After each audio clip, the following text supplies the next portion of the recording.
It's a wonderful day today and we've got an Am I the A-hole compilation, but I'm also going to read a few new posts at the beginning of this. I don't know if this much Am I the A-hole is a good idea, but hey, it should be fun. So yeah, good luck guys and I hope you have a wonderful time.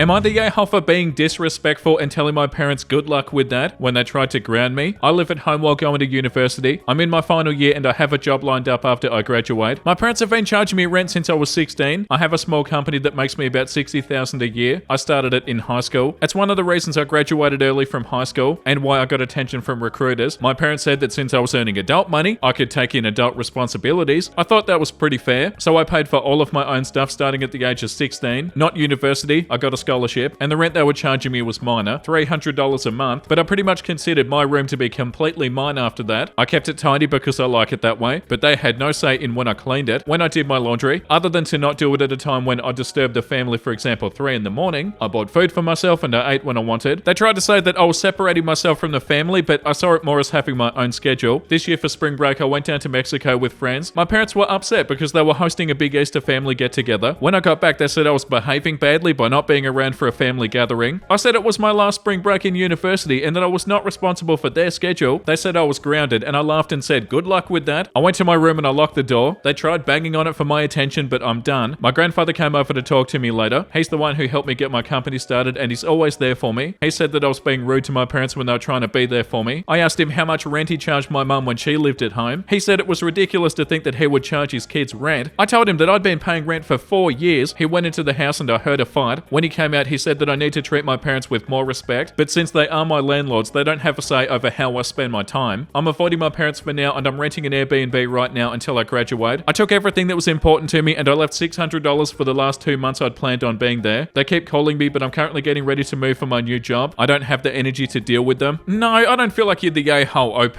You're doing independent stuff. That isn't you separating yourself from the family. There's a comment here that says, no, I was not separating from my family at 16. They started charging me rent at 16. OP left a comment that said his business made $12,000 in the first year. With this comment, not the a-hole. They should not have been charging you rent at 16 when your business was so new and not as profitable. $12,000 a year is not adult money, and they were not paying for your university. In many ways, it seems that through charging you rent, they separated you from the family. Even if you went to university at 16, you were still an adolescent. Yeah, and like this comment says, not the a-hole. They crossed the line that they drew in the sand. They were treating you like an adult with all the adult responsibilities, and then wanted to treat you like a kid when it suited them. That doesn't work. When you hand a teen all the responsibility of being an adult, some ego always follows. What did they expect? Someday you may look back and nitpick about the exact words you used to respond. I don't know your parents, maybe they fully deserved those exact words, maybe they didn't. Your overall argument and intent though, that was spot on. And the fact that they hid this from grandpa but wanted to call him to scold you, that tells me they have some of their own faults they don't want to admit to. That tells me this is 99% on them. The next one is called Am I the a-hole for firmly telling my mum that my daughter will never be named after her daughter? Before I was born, my parents had a daughter, my sister. She died when she was 2 while my mum was pregnant with me. Ever since the death, my mum has been stuck in grief and has been unable to move on in a healthy way. My dad bailed when I was a baby, and the relationship with my mum was rough. Growing up, I heard all about the sister who died before I was born. My mum would have us in extreme mourning on the anniversary, my sister's birthday, and the anniversary of the day she found out she was pregnant. She'd pull me out of school and I couldn't do anything those days. We didn't celebrate Christmas because mum said there was nothing worth celebrating without her. Mum would get upset if I wanted to celebrate my birthday. Then she'd throw parties and have photos of my sister displayed all around the house and yard for everybody in attendance to see her. She told me it was also a way for me to have my sister at my birthday parties. Whenever I had friends over, she'd talk in obsessive amounts about my sister. She made them so uncomfortable. I started dating my wife as a teenager. I did my best to keep her away from mum. The first time they met, mum talked about my sister the whole time, showed off her baby pictures and home movies of her and spoke nothing about me. My wife asked what I was like as a baby and asked to see photos of me, but mum couldn't stop talking about her most precious little girl. When I moved out of my mum's house, our relationship strained even more because I refused to stop my life on those 3 days anymore. And I also started celebrating Christmas. Mum was so mad. She yelled at me down the phone that I was a monster and how could I care so little about my sister being dead? I shouldn't be able to act like those days are normal days or like we have anything to be happy about at Christmas. Oh, you are so not the a-hole, OP.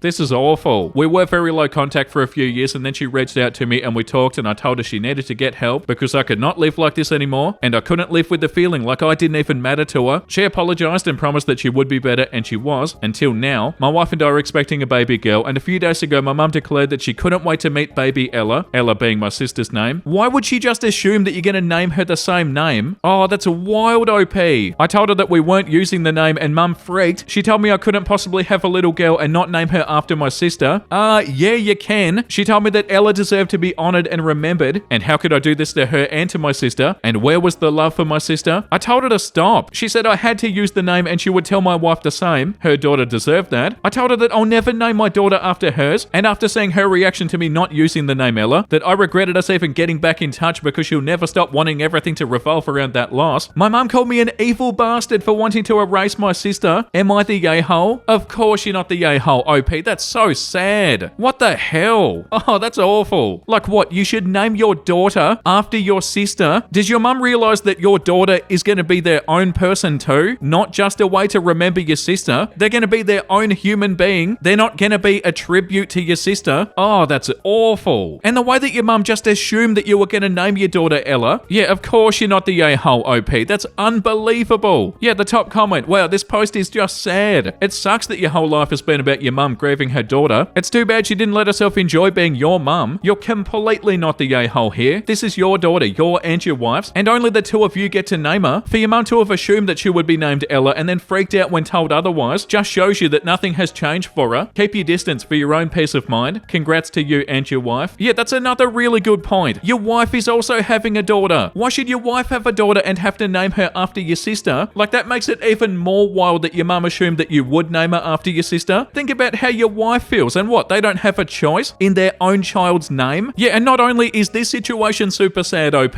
but how your mum's been treating you for what sounds like your entire life is just as sad. And like this comment says, oh gosh, not the a-hole times 1,000. You have not had a normal life because of your mother's untreated grief. Can you imagine the nightmare if you were to bring back your sister? Your mother would make it weird and creepy to a level that you haven't even seen yet. Sadly, I think you should once again go low contact or no contact. Please say your wife is on your side. And OP said she is. My wife doesn't believe that my mum is good for me, and she's right. My mum isn't, and she won't be good for any of our kids either. She'll just have them grow up as messed up as I did, if we allow her to be in their life. I see that now. Yeah, that's so wild, OP, and you are so not the a-hole. Okay, that's all the time I've got for today. I hope you guys enjoyed the compilation. I'll see you tomorrow, guys.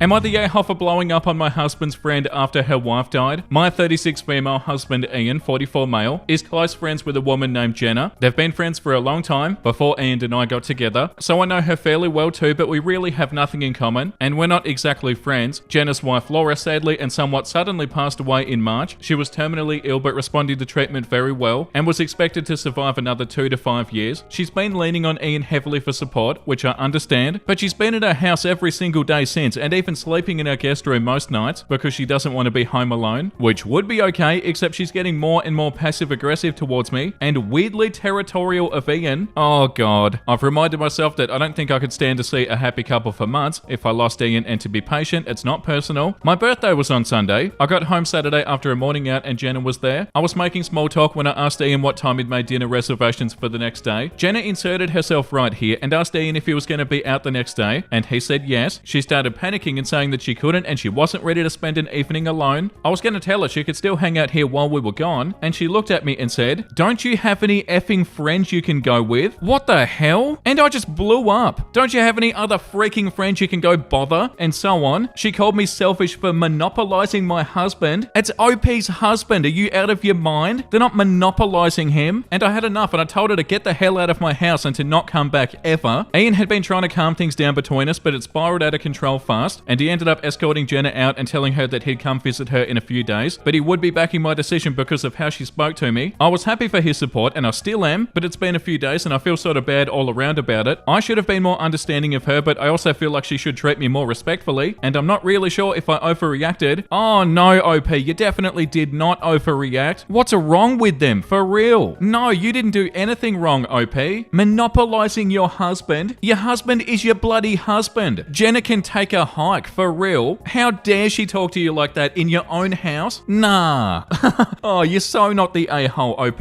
And obviously Jenna wants there to be more than a friendship with your husband. Like this comment says, wow, not the a-hole. Nobody's talking to me like that in my own home. Disagree with people saying that Jenna's not an a-hole here. Needing support and asking for it are fine, but she's crossed the line to being hostile towards her friend's spouse. She got a well-deserved get the hell out, and good for Ian for backing his wife on this one. Yeah, 100%. That's completely different than asking for support or being in a really awful situation. That does not mean you can say stuff like that to people. Oh my god, the audacity. The top comment says, not the a-hole. She was so far out of line, and especially in your own home. I'd also sit down with your husband and talk about it. To me personally, it really seems like she likes your husband more than just a friend. I understand that she had a wife, but maybe she's bi and hasn't been open about it. The comment under that says, not the a-hole. Jenna was out of line, but it's also good that you're reconsidering your actions. This one's a tough situation for everybody involved. There are no simple good guys or bad guys here. I was a young widow myself, and those first few months were a blur. The things that upset me then, I can see how I overreacted and I took things personally that I shouldn't have. I was irrational at times and I got super emotional over the slightest things. None of this gave me a pass to say or do anything to others, and the same applies to Jenna. I'm glad that your husband backed you. That's a good sign for your relationship. I would tell him how much you appreciate his support, because it must have been hard for him to escort his good friend out when she's suffering. It was the right thing, but it was probably hard for him to do. Talk to him about how he can support Jenna moving forward with better boundaries. Get an agreement between the two of you on how you both interact with Jenna and support her. Eventually, Jenna will be in a better space and you may be able to reconcile to a certain degree for the sake of your husband. Yeah, 1,000,000%. Like, of course, there's no excuse for what they said, and you're definitely not the a-hole, OP. You can't let people talk to you like that. But yeah, hopefully over time things do get better if you guys do stay friends with Jenna. Wow, what a wild start to the episode. The next one is called, am I the a-hole for telling my husband that if he pays me my hourly rate, I'll do more housework? I'm a steam fitter, but I've been at it for a while and I'm in supervision. With bonuses and incentives, but not counting benefits, I earn over $100 an hour. I also work out of town. I started doing that once the kids were old enough to take care of themselves with their dad at home. So when my youngest was in middle school and the oldest was a junior in high school. It's great, our retirement savings are piling up and we've been able to splurge on the kids and ourselves. My husband is upset, however, because I decided to pay for a cleaning lady. He and I discussed it and we agreed that him and the kids didn't do a great job at keeping the house tidy while I was away. I hated coming home to a mess. It caused a few fights because it was like they expected me to come home and clean up after them. Having her is fantastic. I come home to a clean house and I'm happier. My kids have more time to study and do extracurriculars. They still have chores and they're still expected to clean up after themselves. My husband came to me last time I was home and said that we should cut back on the service when I'm home, that I should be doing more housework. He thinks that we're wasting money. I said that I work 14 days in a row and that those are 13-hour days. Yeah, it is mostly paperwork, but his job as a teacher isn't much more physically challenging. I said that I could offer him two options. If he wanted, we could completely get rid of the service and him and the kids could make sure the house was in good shape when I got home, or he could pay me my hourly rate to do the extra housework on the days that I'm off. He's upset with me and says that I'm being financially manipulative. I think if he and the kids actually did what they were supposed to do when I was away, none of this would be an issue. Yeah, no, you're not the a-hole, OP. It shouldn't be entirely your responsibility. The top comment says, so you can afford it, everything gets done, everybody has free time, nobody has to do crap when they don't want to, there aren't any fights over it. I mean, there really isn't any downside and everybody wins. Him getting upset because you said that if the maid goes, he'll have to do his fair share is very telling. You're not home to make the messes, but you're supposed to work that much and come and clean up after him just because he wants to save money while getting to sit on his ass. People like your husband always reinforce my decision to stay single, not the a-hole. Edit. Oh lord, people are getting really carried away in the comments. Not surprised because it's Reddit, but come on now. We don't know the husband at all and only have to judge going by the contents of this post. It's entirely possible the husband really does want to save money because he's cheap, but he's just a self-absorbed, lazy, thoughtless dunce wanting to do so at OP's expense. What's that saying? Never attribute malice that which can be explained by stupidity or something like that. It doesn't make sense, but some people lack the logic chip. Still the a-hole, but this doesn't automatically mean he's an evil woman hater on a power trip that can't stand his wife, so watching her suffer and serve gets his pee-pee hard. Some of you drama llamas need to get a grip. Stop projecting your prejudices and bad experiences onto everybody else and go touch some grass. Wow, that's a good comment.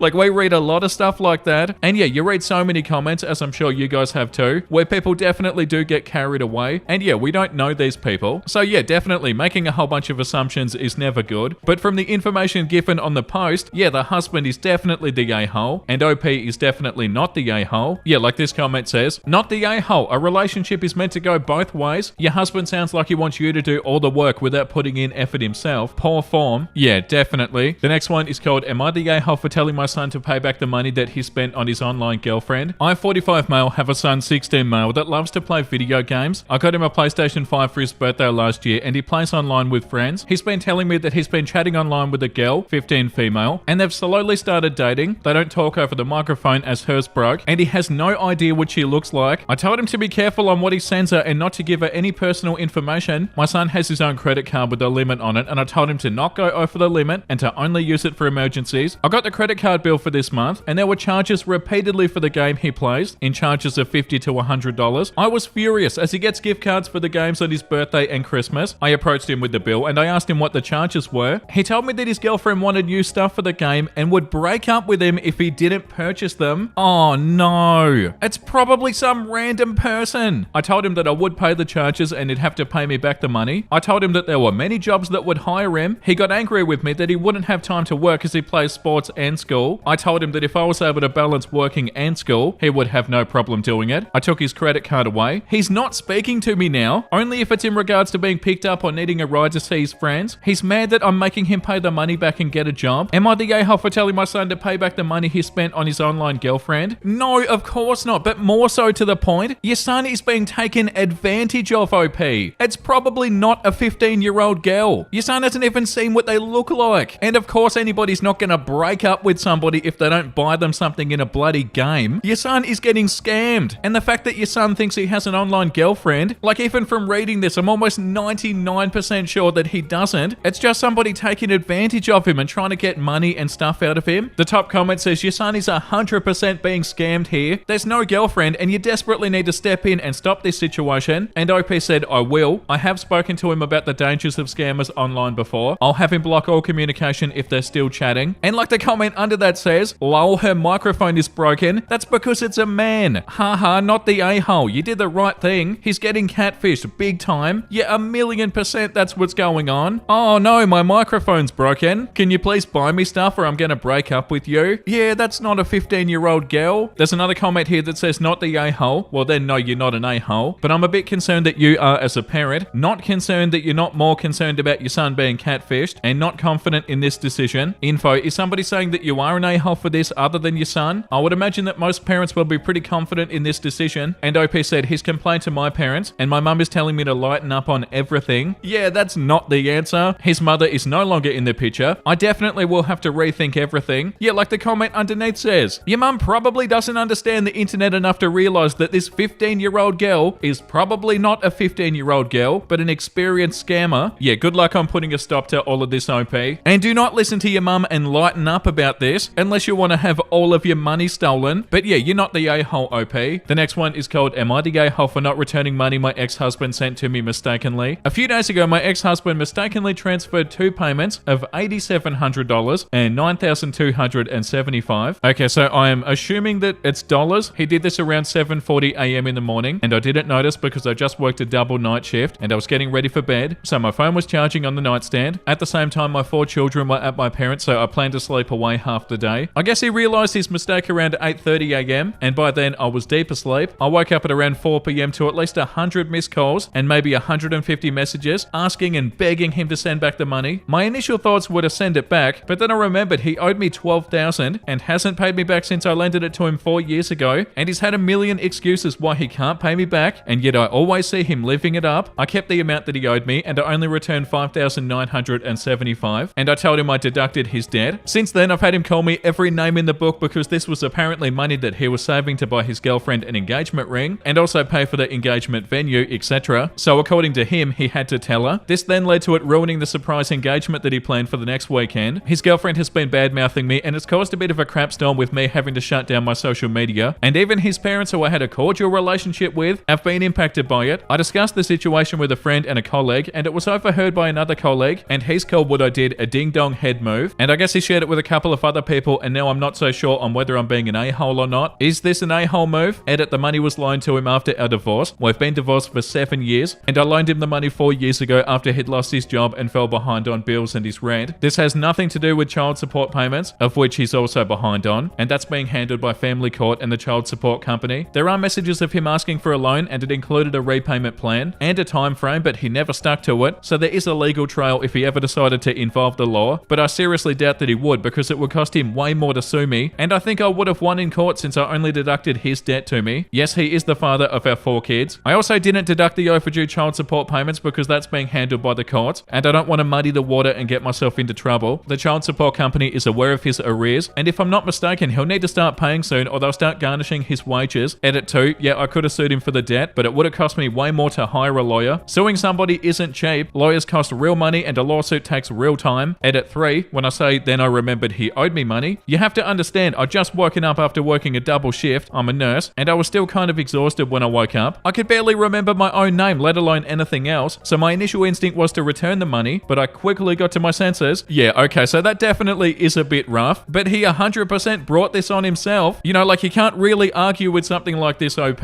Like if he didn't want this to happen, he should have paid you back. The top comment says, to be fair, he's owed you 12 grand for 4 years. Priority should have been clearing the debt and then saving for an engagement ring, especially when he clearly had the money. Also, surely he can find an engagement ring for 6,000, not the a-hole. You only kept what you were owed. And OP also said here, yes, he is the father of all 4 of our kids. He's also behind on child support. His priorities are always himself and whatever new woman that he's with. That is until she's no longer shiny and new. Yeah, and like this comment says, 12 grand without interest. She did him a favor. Yeah, OP didn't even take any interest. Like, yeah, definitely sucks for your ex-husband, but he also walked straight into this. Like, if you owe somebody 12 grand, you owe them 12 grand. And I feel like if you stress that fact, OP, then I don't understand why people would say you are the yay-hole. Like, hey, he owed me 12 grand. He obviously wasn't planning on paying it back. Like, what, you feel like you can take $12,000 off somebody and tell them you're gonna pay them back but never actually pay them back? Nah, get out of here. I feel like he's lucky that OP didn't take the child support payments as well. Yeah, not the yay-hole, OP. The next one is called, am I the yay-hole for sleeping in on my girlfriend's birthday? I, male 25, have been dating my girlfriend, female 22, for about 2 months, and she got extremely upset with me after sleeping in on her birthday. We agreed to have her birthday at my house, inviting all of her young college friends I don't really trust yet, and even having a DJ friend come. Despite noise concerns, I agreed to it because I wanted her party to be special and she had no other option. I spent 9 hours straight cleaning my house top to bottom in preparation, and I even made edibles for the party. Last week I had to fly out for 5 days on a business trip. They ended up scheduling it on top of her birthday after I agreed to host it. I fought to rework the entire project schedule, and I got multiple other people to change plans just so I could be back in time for the day of her birthday and then the party the next day. This trip turned out to be one of the most mentally taxing projects of my career. Both flights in and out were red eyes, and the work required me to do everything late at night, as late as 6 a.m. on a few nights. I worked 62 hours and I got an average of 4 hours of sleep per night in a 5-day span. One night I only got 1 hour of sleep before working 12 hours. I stayed in sketchy hotels, I got an eye infection, and I even ran into my bipolar ex that emotionally traumatized me. Needless to say, I was drained mentally and physically. I took the day off after I got back so I could hang out on her actual birthday. She spent the entire week with her mum shopping and hanging out. We never agreed on a specific time or even planned on what we were doing. I woke up early to a work call to fix one last thing from the project, said good morning to my girlfriend, and we talked about getting coffee at some point. My body just couldn't physically stay awake anymore, and I ended up falling asleep for another 3 hours. Finally, I get up, get her some flowers, and I head to her place to take her for her favorite lunch, see a movie that she wanted, and get her favorite cake. When I got there, she was extremely upset and crying really hard because I slept so long. When I tried to explain, she dismissed my sleep deprivation because she doesn't get good sleep in general and said, welcome to my life. She didn't thank me for the flowers, lunch, movie, or cake. I felt like I've been giving 110% to everyone and everything, and yet I'm still getting yelled at. It brought back feelings of never being good enough and walking on eggshells that my traumatizing ex gave me. She even told me later that negative reinforcement works better. Yeah, you're not the a-hole, OP, and to be honest, they sound like they kinda suck, and I don't really feel like you need somebody like this. The way that they're absolutely only thinking about themselves in this situation is such a red flag. Oh wow, the top comment with 16,000 upvotes. This is a very obvious case of break up ASAP. You don't need this in your life. If this is what she's like after 2 months, she'll make your life a nightmare. Find a nice, well-adjusted girl. Yeah, pretty much OP.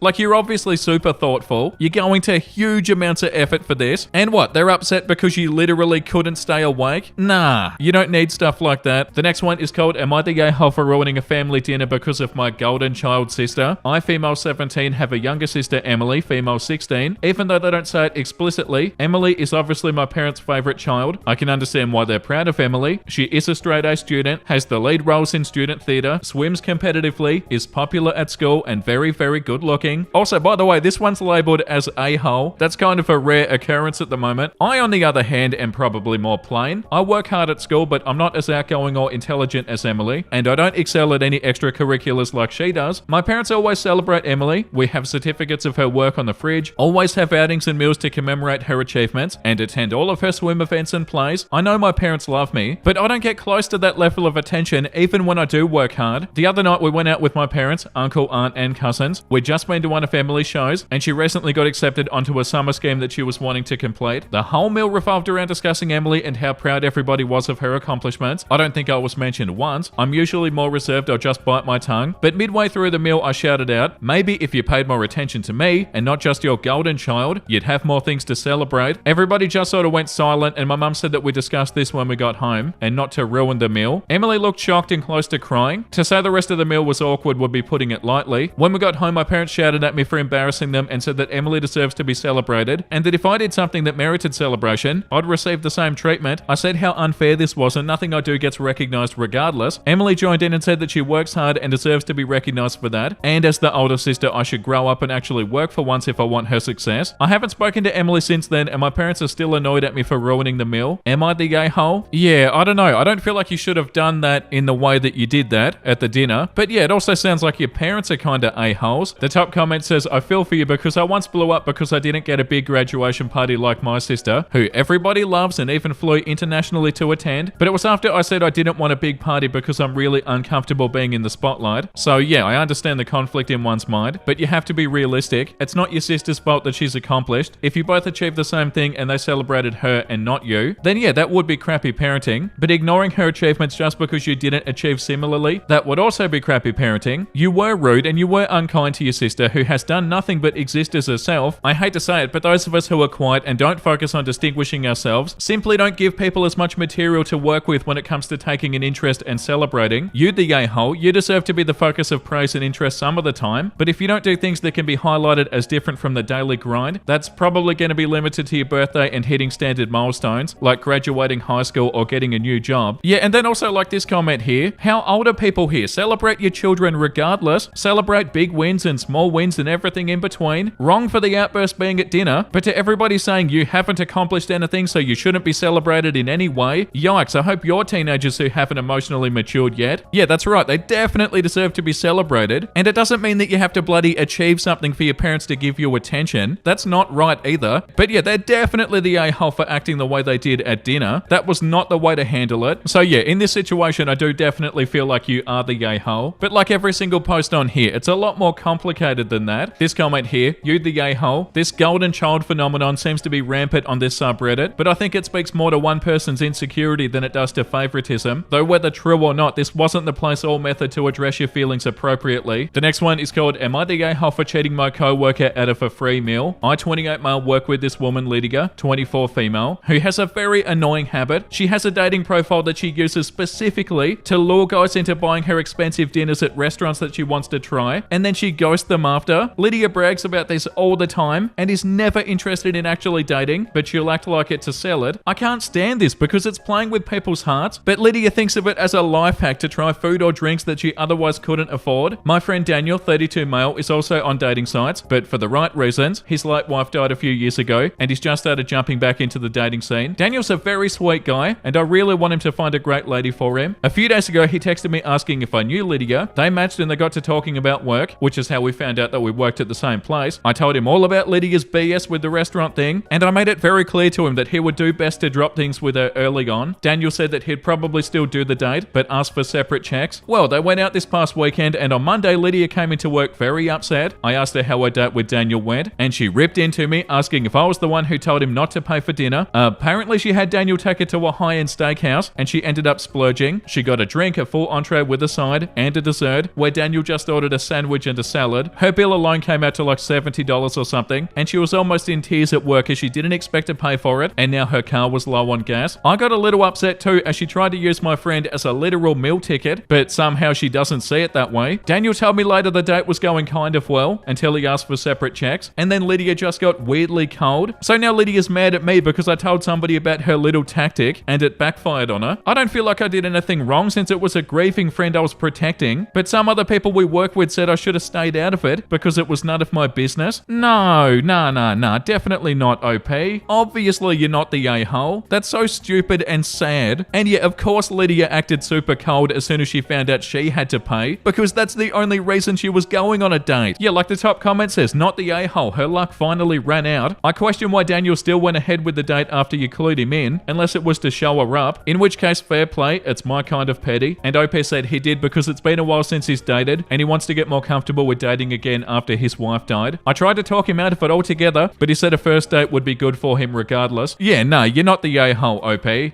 Am I the a-hole for telling my friend not to come if she's going to bring her kid? One of my nearly 30 friends put together a get-together at a restaurant for my birthday. The place has a bar where we're going to be hanging out. The plan was to get a bit tipsy and order appetizers. My husband and I have a 3-year-old, but we're hiring a babysitter for the night. We rented out a private room with a bar. My other friend, Missy, has a 5-year-old daughter. She mentioned that she was going to bring her. I offered to pay my babysitter extra to watch her daughter. Missy said no because her daughter is in daycare all day and she doesn't want her to then be with a sitter. I said I understand, but I don't think it's appropriate for her to come. 1, I know our group. We're going to get rowdy and I don't want to censor myself. 2, Missy's daughter is like a lot of 5-year-olds. She doesn't sit still. She wants to run all over the place. Missy admits she doesn't bring her out to restaurants much because she doesn't know how to act. But I also know that Missy will just sort of let her as she is very permissive. I spoke to my friend who put it together and said I don't want any kids there. There's a reason I got a sitter for my own kid. That friend agreed and told Missy not to bring her daughter. Missy has now thrown a fit and said that she isn't coming. I said I completely understand. There are events I've missed because I don't want to leave my daughter, and the group understands as we all have kids. I told Missy I'd be glad to have a play date or lunch another time with our kids so we can still hang out. I told Missy I can't stop her from coming to the restaurant, but we absolutely will not allow her to come into the private room. She's very hurt that we're excluding her. Am I the a-hole for not wanting a kid at my party and telling my friend that she can't come if she does bring her? Also, if it's relevant, Missy didn't pay for the rented room. 2 of my other friends did as a gift to me, so it's not as if I'm telling her she can't come to something that she paid for. No, you're not the a-hole, OP. Definitely not. Of course you don't want 5-year-olds there, and that's completely fine. Of course you're not going to want kids there. It's weird that they're getting so upset about it. Surely Missy knows that she shouldn't bring her daughter to stuff like this, but it's only because the daughter was with a sitter during the day and doesn't want them to be with one at nighttime too, or something like that. Yeah, that's not OP's fault, and that doesn't mean that the daughter should go. Yeah, you're not the a-hole, OP. Yeah, like this comment says, not the a-hole. This is an adult gathering, and you offered a generous solution in paying your babysitter extra to watch both of the kids. You're not excluding Missy. Missy is excluding herself. Yeah, 100%. Missy's the one choosing to be a pain about this, and it's one bloody night. Everything with the daughter's going to be okay. Yeah, I don't understand why they're making such a big deal out of it. The top comment says, not the a-hole. You offered reasonable solutions and she refused. When a person chooses a lifestyle, they have to deal with whatever comes with it, but they aren't entitled to special treatment, especially when people of a similar lifestyle have adapted. We've all had to miss out on something for one reason or another. Plenty of parents have had to make this choice before. She's not letting herself be an independent adult outside of parenthood. This could have been a great evening for her to blow off steam and come back more parented than ever. I have a couple of friends who regret not taking up babysit offers earlier in their parenting journeys so they could allow themselves to be grounded. It's a shame. Yeah, definitely, you're not excluding Missy, OP, and you did nothing wrong. The next one is called Am I the a-hole for accidentally being fat phobic? I, 21 female, hosted a birthday party for my best friend Anna, 22 female, the other day. I invited all of her close friends, made the cake, made a ton of food I knew everybody could enjoy, and I decorated the place with all of her favorite things. I was exhausted, and honestly, all that cooking kind of killed my appetite. So when everybody was eating, I only had a couple of things before putting my plate away. One of my friends, let's call her Sarah, noticed and asked what was wrong. I told her, I just don't have much of an appetite, but please don't stop on my account. I made all of this food, so enjoy to your heart's content. She didn't say anything, just nodded and walked off. Oh my god, did they get upset over that? No, that was nothing. Then we moved on to games and everybody had a blast until it was time to cut the cake. The cake was delicious and people were gobbling it up, as they should because it was amazing. I only took a few bites of cake before putting it away, and Sarah once again walked up to me. She talked about how good the cake was and how everybody was downing it. I laughed and told her I was super happy that everybody was enjoying it, and I wish I could down my piece like everybody else, but I just finished a whole bottle of Mexican Coke earlier, so a few bites were all I could stomach right now. She started yelling at me about how I shouldn't have called her fat. I don't think I did though, and that I should be ashamed of making people feel guilty about eating. Oh my god, get out of here. Anna came over trying to calm Sarah down because now everybody was staring and wondering what was happening. I tried to reach out to Sarah in an attempt to defuse the nuclear war that I inadvertently started, but she stomped off. Anna looked at me confused and I just sort of shrugged before telling everybody to continue as they were. The party eventually kicked back off. I tried to text Sarah to come back and apologize, but she left me on red. Now a few days after, Anna's friends refused to talk to me. Sarah has spread the word that I'm fat phobic and everybody is eating it up. I know I'm not close to them like Anna is, but it still hurts that they seem to believe Sarah so easily without even attempting to understand the whole situation. My friend tried to explain to them that it was a simple miscommunication, but nobody seems to be listening. The only thing that will apparently help the situation is a full-blown apology from me, in person to Sarah. Sarah's words to my friend, but I really don't think I did anything wrong. So Reddit, please weigh in. I'm so confused. Oh my god, do not apologize to Sarah. They don't deserve an apology. You do, OP. Edit. Oh gosh, I didn't expect this to blow up the way it did. The way my phone kept going off in class. Off. But here's an update for any that were curious. I texted Anna during all of this, and apparently Sarah has been going around and telling the friend group a completely different story than what happened. That's why they've been icing me out. From what Anna can gather, she's been saying that I was the only one who went up to her and made comments about how she's ate, which never happened. I'm over this petty drama, so I just texted everybody in a group chat and I let them know they can believe what they want. For what it's worth, Anna is 100% on my side, since she knows I'm not the type to police who eats what. I'm graduating soon with my uni degree, so I've got better things to worry about. If they respond, I'll let you know what they say. Oh my god, this one is so frustrating. Sarah needs to apologize to you, OP. How dare they completely twist what you said? The top comment says, not the a-hole. Sarah has spread the word that I'm fat phobic and everybody is eating it up. Lol, clever. You did nothing wrong. I'd meet with Sarah and I'd ask her what you did wrong specifically. How will you apologize if you don't even know what you did? I'm guessing she won't be able to actually articulate that. And also, who is Sarah? Is Sarah a friend? Yeah, one of the friends, Sarah. So, like, are you even a friend with Sarah? I definitely wouldn't be if I were you, OP. Yeah, like this comment says, not the a-hole. I also don't think you need to apologize. I think Sarah should apologize to you and Anna for being a bloody drama queen. Nothing you said is offensive or fatphobic. Sarah should learn how to control her own triggers and insecurities instead of projecting them onto others and trying to shame them. I hope Anna, as your best friend, is sticking up for you. Yeah, 100%. Acting like OP did something wrong is so unfair. And to blow up at you like that at a birthday dinner that you were hosting in front of everybody, and they want you to apologize. Nah. The next one is called, Am I the a-hole for telling my sister I'm not the golden child? I just wasn't a pain in the ass. My sister is a goddamn mess. She was a lot growing up, and each week some issue would appear. Could be as simple as a tantrum, or mum or dad getting a call from the school. In short, she was a lot. Not to mention therapy for her basically drained the family dry. I was given more freedom since my parents trusted me. I could go to the mall by myself and they knew they wouldn't get a call from security about stealing. That happened before. So they trusted me and they gave me more freedom to do stuff. I've literally watched her get a chance to prove our parents can trust her and then mess it up. Our relationship isn't good. My dad gave me his old car for my last year of college. I need it for an internship. My sister made a comment that of course the golden child gets a car. I snapped and I told her that I'm not the golden child. I just wasn't a pain in the ass. That the family has drained themselves dry for her multiple different times and to keep her mouth shut. She called me a jerk and then ran to her room. Yeah, you're not the a-hole, OP. Definitely not the a-hole. This sort of victim mentality and not taking responsibility for your own actions is a lot like Nice Guys that we were reading yesterday. Like in this situation, they should be like,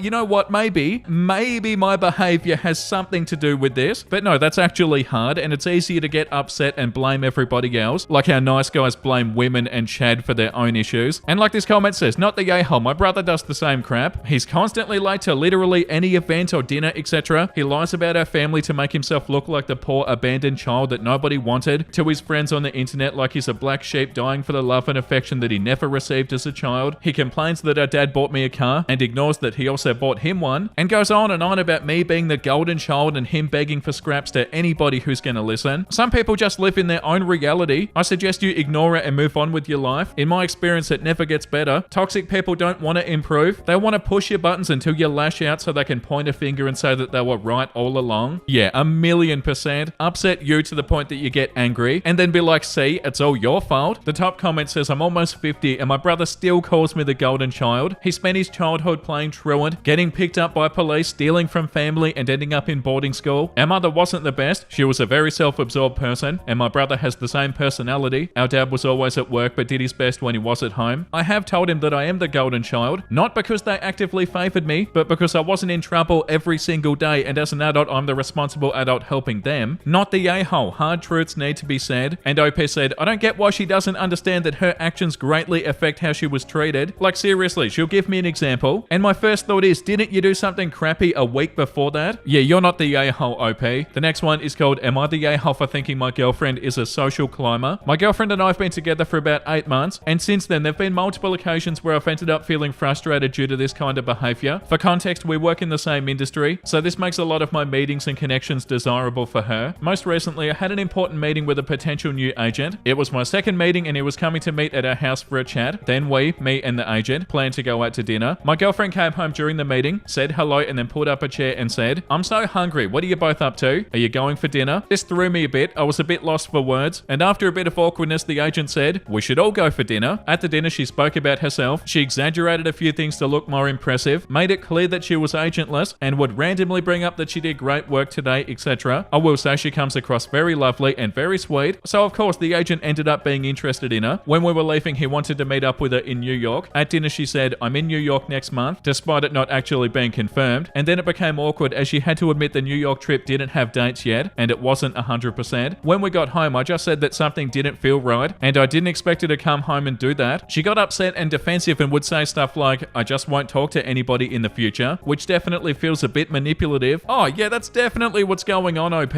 She's definitely using you for your contact, and yeah, it does sound super manipulative. Yeah, like the top comment says, not the a-hole dude, she's very, very manipulative. This was all planned by her and she has zero remorse. It's all about her. She did it once and she'll do it again if given the chance. Also, concerning is her ability to lie like it's no big deal. Not a trait that most people would want in their partner. Yeah, that's right. She knows what she's doing, OP. And like this one says, not the a-hole. This seems more like a competition than a relationship. Yeah, which really shows where their head is at. They're obviously a lot more concerned about this than they are about OP.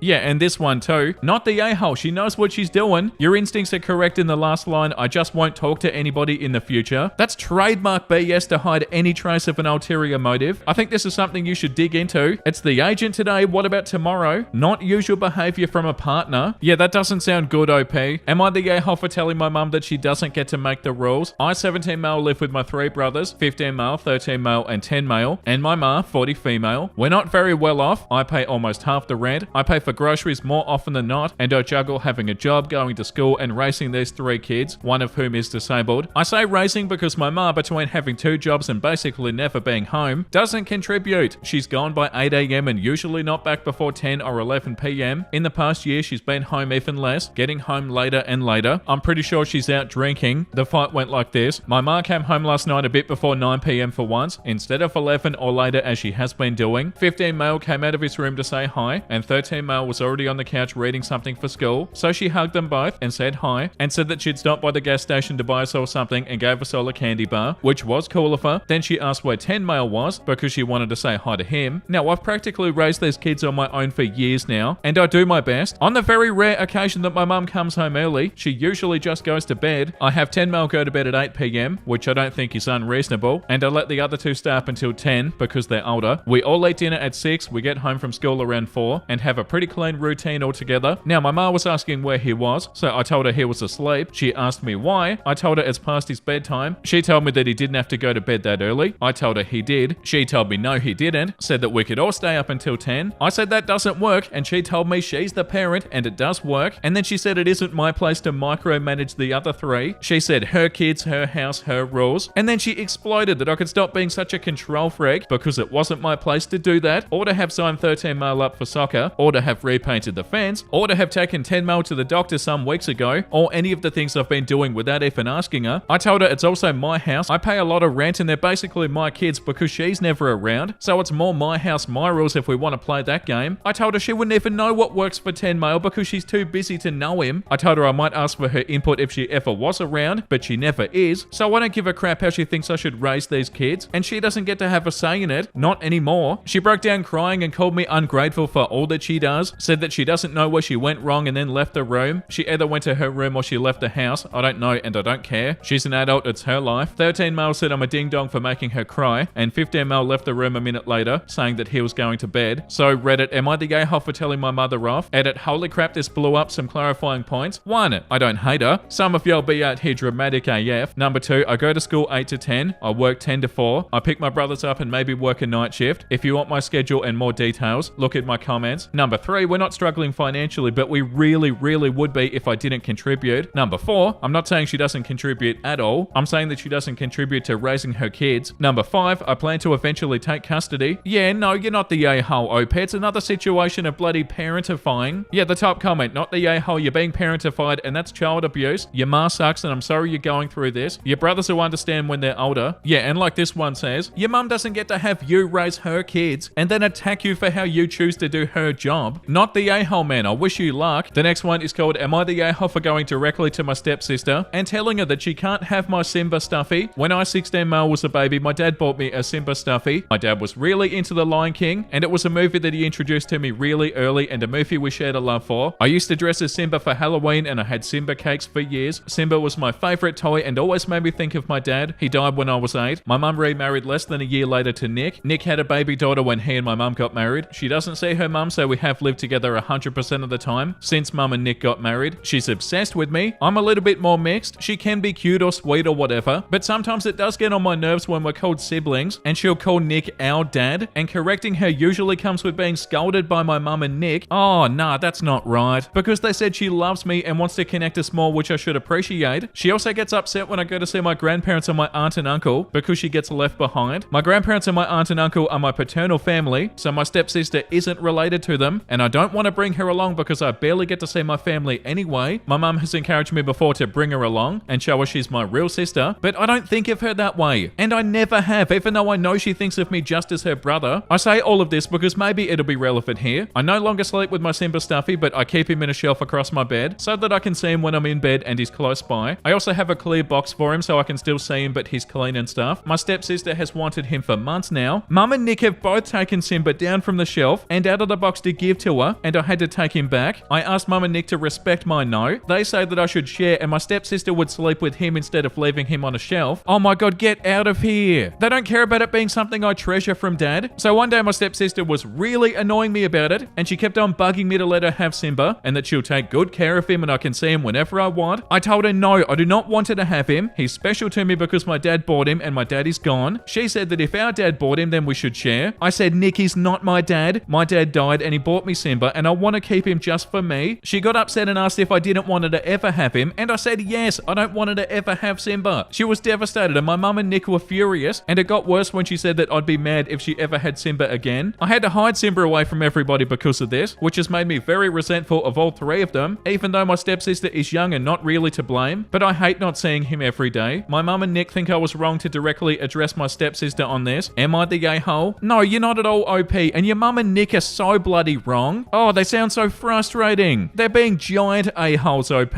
Nick isn't your bloody dad, and he's never gonna be your dad, and the way they're trying to erase your dad. Oh, that's so gross. Yeah, this comment. It sounds like your real problem isn't your stepsister, but your mum, who isn't allowing you to remember, recognize, or even grieve your father. You have the right to tell them that you don't intend to forget your father, and that they need to recognize that things your father gives you are special to you, and they always will be, and those special things are off limits to your stepsister. Your parents don't have the right to correct you when you resist being told to call Nick your father. You can say, I have the right to remember my father, or I have the right to grieve. You can also point out to your mum that second husbands are not the same as second fathers. It's normal for spouses to move on and marry again, but your father will always be your father, no matter how much you like or even love your stepfather. It's not the same, and they have no right to demand that you pretend that it is. Not the a-hole. Yeah, definitely, and Nick needs to stay out of it. Nick's not helping either. Like, they're being so unbelievably insensitive. Yeah, you're completely not the a-hole, OP. The next one is called, am I the a-hole for refusing to share my huge inheritance with my step-siblings? So I, 17 male, found out only a few weeks ago that my dad left me a lot of money in a trust. Like, it's such a crazy amount that I didn't even believe it at first, but it's true. And the reason is my dad had inherited from both his parents already. He also inherited from the only two uncles that he had as well, and one of them was very successful and had a business. This was all explained in a letter that my dad wrote to me. He had the trust set up before he came into most of the money, but when he found out that his cancer was incurable, he decided to put it all aside for me once all medical bills were paid off. My parents were separated but not legally divorced when my dad was sick and died, but they weren't living together or a couple for a year. This was 10 years ago. My mum found out about the money because she read the letter that he sent to me about the issue. Then she insisted that she was joining to meet me with the lawyer to discuss it. When my mum learned about the money, she told her husband, and suddenly the money became a very touchy subject. I can't touch it until I'm 19 with the way that my dad set it up, so I have some time to deal with this, but my mum and her husband want me to share the money with my step siblings, 14, 8, and 7. The money is enough where even if I pay for college and I buy a house, I would have a lot of money left. The way the trust works, I was told it's also getting interest, which my dad had initially set up. My mum and her husband have struggled financially for years. They started dating when his youngest kid was 1. His wife had died. He was going through a legal battle with the mother of his oldest, and his oldest is in therapy for trauma caused by their mum. Also, his youngest was born with some medical issues and has a lot of doctor appointments. Between everything, money was tight. We live paycheck to paycheck, and I worked to make my own life a little bit more comfortable, but we had no college savings or anything before this. My mum and her husband drained their own bank account to keep a roof over our heads. This has all been brought up to me as a good reason why I should do this. My mum told me that it was selfish for dad to put it all away solely for my future, and he should have been thinking about raising me as well. She told me that I might not call her husband dad or his kids my siblings, but we were a family, and this family has been through so much together, and we have struggled for so long that it would be so good and generous for me to do this. I told her it's not like I can access the money now. She said no, but when I do, I should set up accounts for my 3 step siblings so they have a better chance at college, and if not college, the chance to have a head start in life. Despite all of their trying to talk me into it, I said no. I told them I wasn't going to share the money. My mum was so mad, but it was nothing compared to how mad her husband was. They told me to quit being selfish and start acting with compassion. Am I the a-hole? No, you're not the a-hole, OP.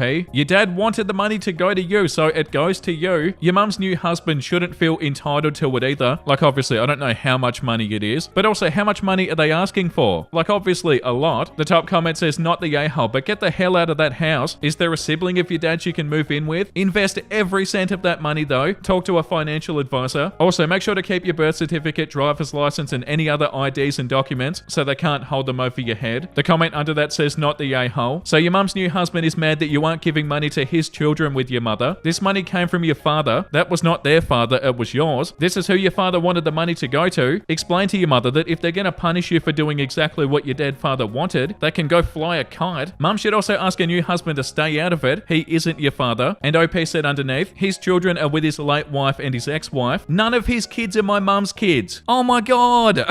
Well, definitely not OP. And I understand even more now why you're saying no. Yet they should not feel entitled to this at all, OP. Am I the a-hole for trying to take back 80,000 of the 160,000 that my spouse spent behind my back? My husband spent 160 grand investing in baseball cards without telling me. Oh my god.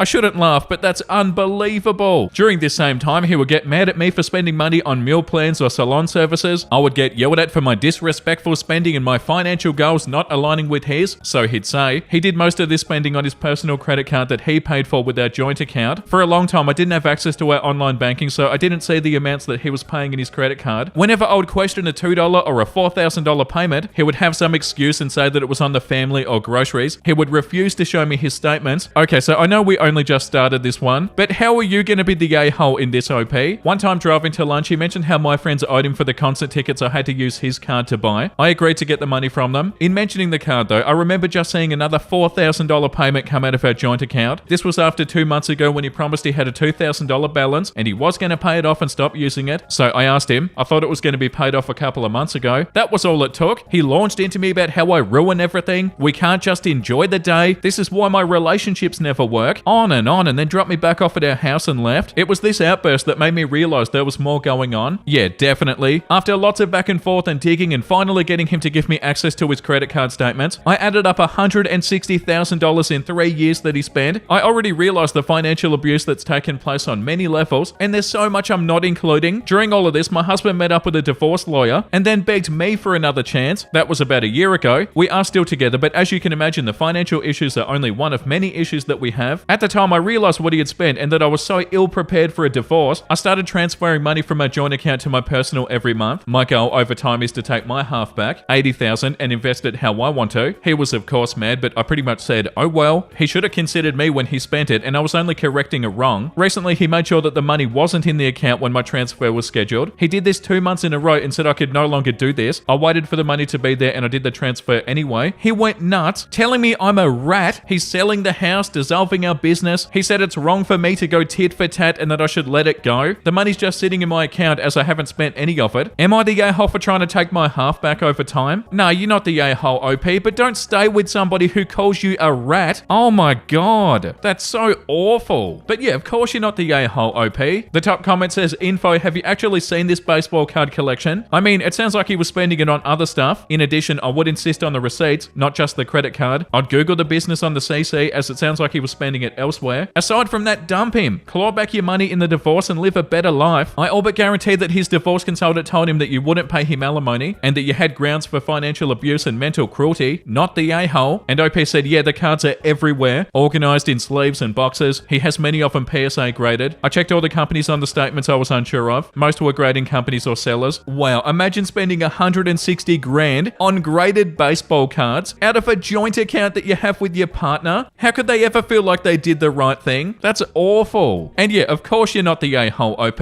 Post number 2 is called, am I the a-hole for telling my brother that he's going to be a crap dad? I, 30 male, was at my brother's 34 male house when my sister-in-law, 31 female, went into labor. They live in the countryside, so the signal isn't too great sometimes unless they walk up the lane. So my brother was supposed to take her to the hospital instead of calling an ambulance, but for some bloody reason, he decided to freak out and drive off somewhere. I can't drive, so I ran up the lane to call 999. It took forever to get signal and then took forever for the ambulance to get to the house. I almost had to deliver the baby, for God's sake. She ended up giving birth in the back of an ambulance. This whole time, my brother had just disappeared. He finally turned up at the hospital about 8 hours after he disappeared. Apparently, he'd gone to our dad's house until our dad found out that my sister-in-law gave birth and made my brother go see her. I yelled at him outside the hospital for being so bloody stupid. He told me that he just got scared and he didn't know what to do. I told him he's going to be a crap dad if he keeps reacting like this. What's he going to do when the kid gets injured and it's his responsibility to take him to A&D? Is he just going to dump the kid and run off to dad's again? He's such an idiot. He started crying and called me a twat for being so mean to him. I just lost it with him. He was acting like a child when he should have been comforting his wife and apologizing to her for being a ding-dong. He called me a C-word and told me that I don't understand what he's feeling. I get that he was scared, but he seriously needs to get a grip and help his wife. Am I the a-hole? Right, okay, so when I read the title of this, it did sound pretty bad. I was thinking,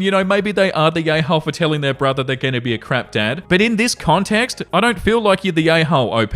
You're completely right. He does need to be comforting his wife. Imagine how his wife felt. The top comment says, in my personal opinion, you're not the a-hole. I get that becoming a parent is a huge thing, that even if you do think you're ready, you'll never truly be. But he just disappeared for 8 hours while his wife was in labor. What if there were complications? What if you weren't home in the moment she went into labor? He needs to get his crap together and seek therapy. If his response to stress is to run away, leaving his wife in a potentially harmful situation, and she needs to rethink their relationship if he doesn't. And OP said thank you, and yeah, he was lucky that I was there, because if I wasn't, she would have had to do all of this by herself. Like, what type of husband just leaves his wife when she needs him the most? What the hell? Yeah, definitely OP. I can't even imagine how the wife felt. Oh, that's so sad, and they're not going to forget that. Like, oh yeah, my husband disappeared when I needed him because I was giving birth to our child. That's terrible. Like, that attitude is so wild. Like him saying he just got scared and didn't know what to do. Bro, you know who would be more scared? Your wife who's giving birth and you just run off. Yeah, nah, that's so bad. I feel like what you said is justified, OP. The next one is called, am I the a-hole for telling my sister-in-law that her family can't stay at my beach house anymore, even though they did help build it? I'm 31 and my husband is 38. We live about 3 hours away from my sister-in-law's family, her husband and 2 kids. A few years ago, my husband and I bought a really rundown property on the coast, a couple of hours away from where we live. I wanted to make a project of fixing it up. My husband liked the idea and was happy to support it, but it was mainly my project. I really put a lot of effort into fixing it as cheaply as possible. I went over and stayed there for many nights and I literally did a lot of construction. My husband came and helped about half the time. I sourced recycled wood and such, so almost all of the materials are found in some way. Once it was partially finished, I thought I could enlist my sister-in-law's help, so I told her about this project and I asked her if she wanted to come stay for a few days with her family and help finish up the work. She brought her kids and husband and slept on the deck and did things like painting and building some furniture. When it was done, it was really beautiful. We started renting it out on Airbnb and we have had some good success with it so far. I did say that my sister-in-law's family could come and stay anytime because they were helping with it. There's 2 parts of the house that have separate kitchens and bathrooms, so we've kept the top for us and sister-in-law's family and the bottom for Airbnb. Last week they were there at the same time as some paid guests. I got a complaint from the guests afterward that my sister-in-law's kids had made fun of their kids and that my sister-in-law told them that this was their house, so the guests don't get to dictate how their kids behave? I asked my sister-in-law about it, and she said that their kids wanted to play with the guest kids on the beach, and the guest kids tried to ask her kids to leave them alone, and they wouldn't. They were playing volleyball, and her kids were much better, and rightfully proud of it. I got pissed off, and I told her she wasn't allowed to stay there anymore when she can't be considerate of the fact that this is also a business, and you can't be an ass to customers or anyone. Now she says I'm an a-hole because I promised she could stay anytime. Nah, you're not the a-hole, OP.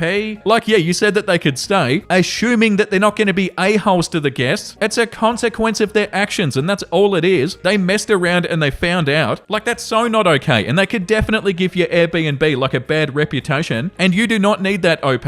Like, yeah, you said they could stay anytime, but obviously if they're being rude to the other people who are staying there, you're not going to let them stay there. They're acting like even though they did the wrong thing, that you need to absolutely stick to what you said. The fact that they were being a-holes doesn't make you the a-hole, OP. The top comment says, I did say that my sister-in-law's family could stay anytime because they did help with it. Yeah, a deal is a deal until I got a complaint from the guests afterward that my sister-in-laws had made fun of their kids and that my sister-in-law told them that it was their house, so the guests don't get to dictate how their kids behave. This entitlement mentality breaks deals. Your sister-in-law behaved badly, and now your Airbnb could possibly get a bad review involving the house owner's kids interfering with their vacation. Who's going to want to stay in a place like that? Your sister-in-law took liberties that any normal person would know is a step too far. Yeah, that's a really good point. Who the hell would want to stay there? Like, imagine you stay somewhere and there are people upstairs that are super rude and entitled, and yeah, that's right, they will leave a bad review, and then people aren't going to stay there. And the audacity for the sister-in-law to say, oh, well, it's my house, so you guests don't get to dictate how our kids behave. That's so bad. And yeah, don't let them back in there, OP.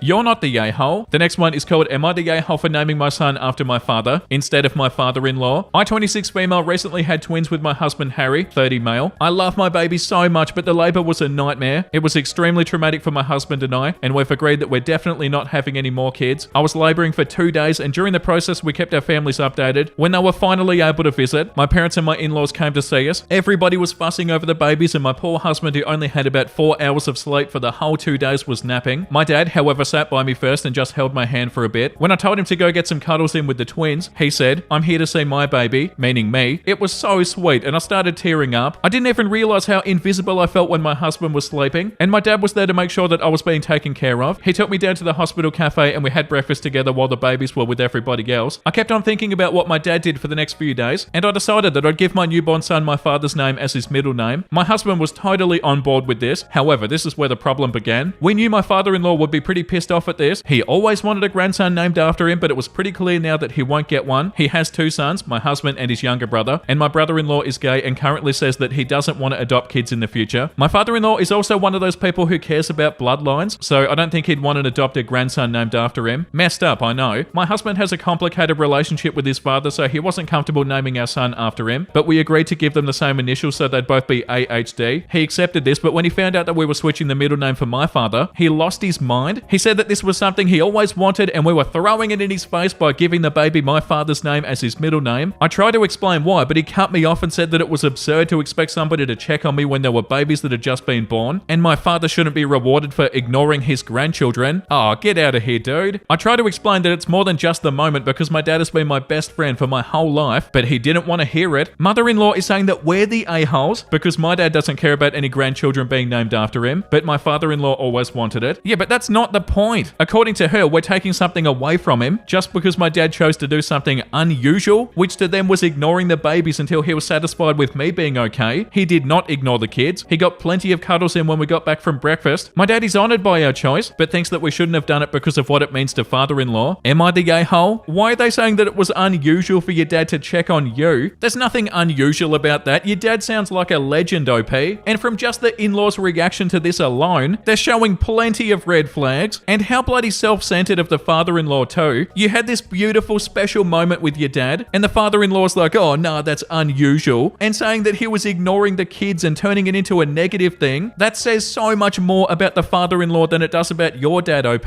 Like, it was a beautiful thing to you, and they're completely dismissing that because they're hung up on the name. And like this comment says, my husband was totally on board with this. Not the a-hole. As far as I'm concerned, this is about where the story ends. You two name your child, not other people. Yeah, definitely, it's not up to them, OP. Even from how the in-laws reacted to this, I wouldn't want my kid to have the father-in-law's name as their middle name. Like, why? So you can be reminded of how the father-in-law was acting? Yeah, no way. The next one is called, am I the the a-hole for apparently making the wedding all about me by being difficult and not taking off work to go dress shopping. My son told me to come here. I'm on my phone. Background, I have to travel for my job Monday through Friday. I've been getting on a plane every Monday and getting back on Friday due to a project needing to be supervised. My future daughter-in-law works 4 days a week, Wednesday to Saturday, 10-hour shifts. She wants to meet up to get a dress for the wedding. She wants to be there when I get a dress. Originally, I was just going to wear the same dress I wear for all weddings, a long blue dress, but she wanted me to wear something else since it'll match her bridesmaids. So looking at our schedule, Sunday would be the best day to do this. We're both off. She told me no since that is her rest day. She asked me for Monday. I told her I can't and I have to work. Then I suggested Friday or Saturday after work. Those got shut down. She wants me to take off work. I then suggested that she sent me examples of what she wants and I'll shop by myself and I'll buy something like the examples. Also shut down. After much back and forth, I told her I'll just wear the blue dress. This started an argument and she called me a jerk. My son is mad that I'm making the wedding about me and not taking off work. I don't think I'm being unreasonable, but he told me to post here. Update, my son has the link. Anyways, he told me I can wear the blue dress and that I won't be an issue. No response from future daughter-in-law. Wow, that's so funny.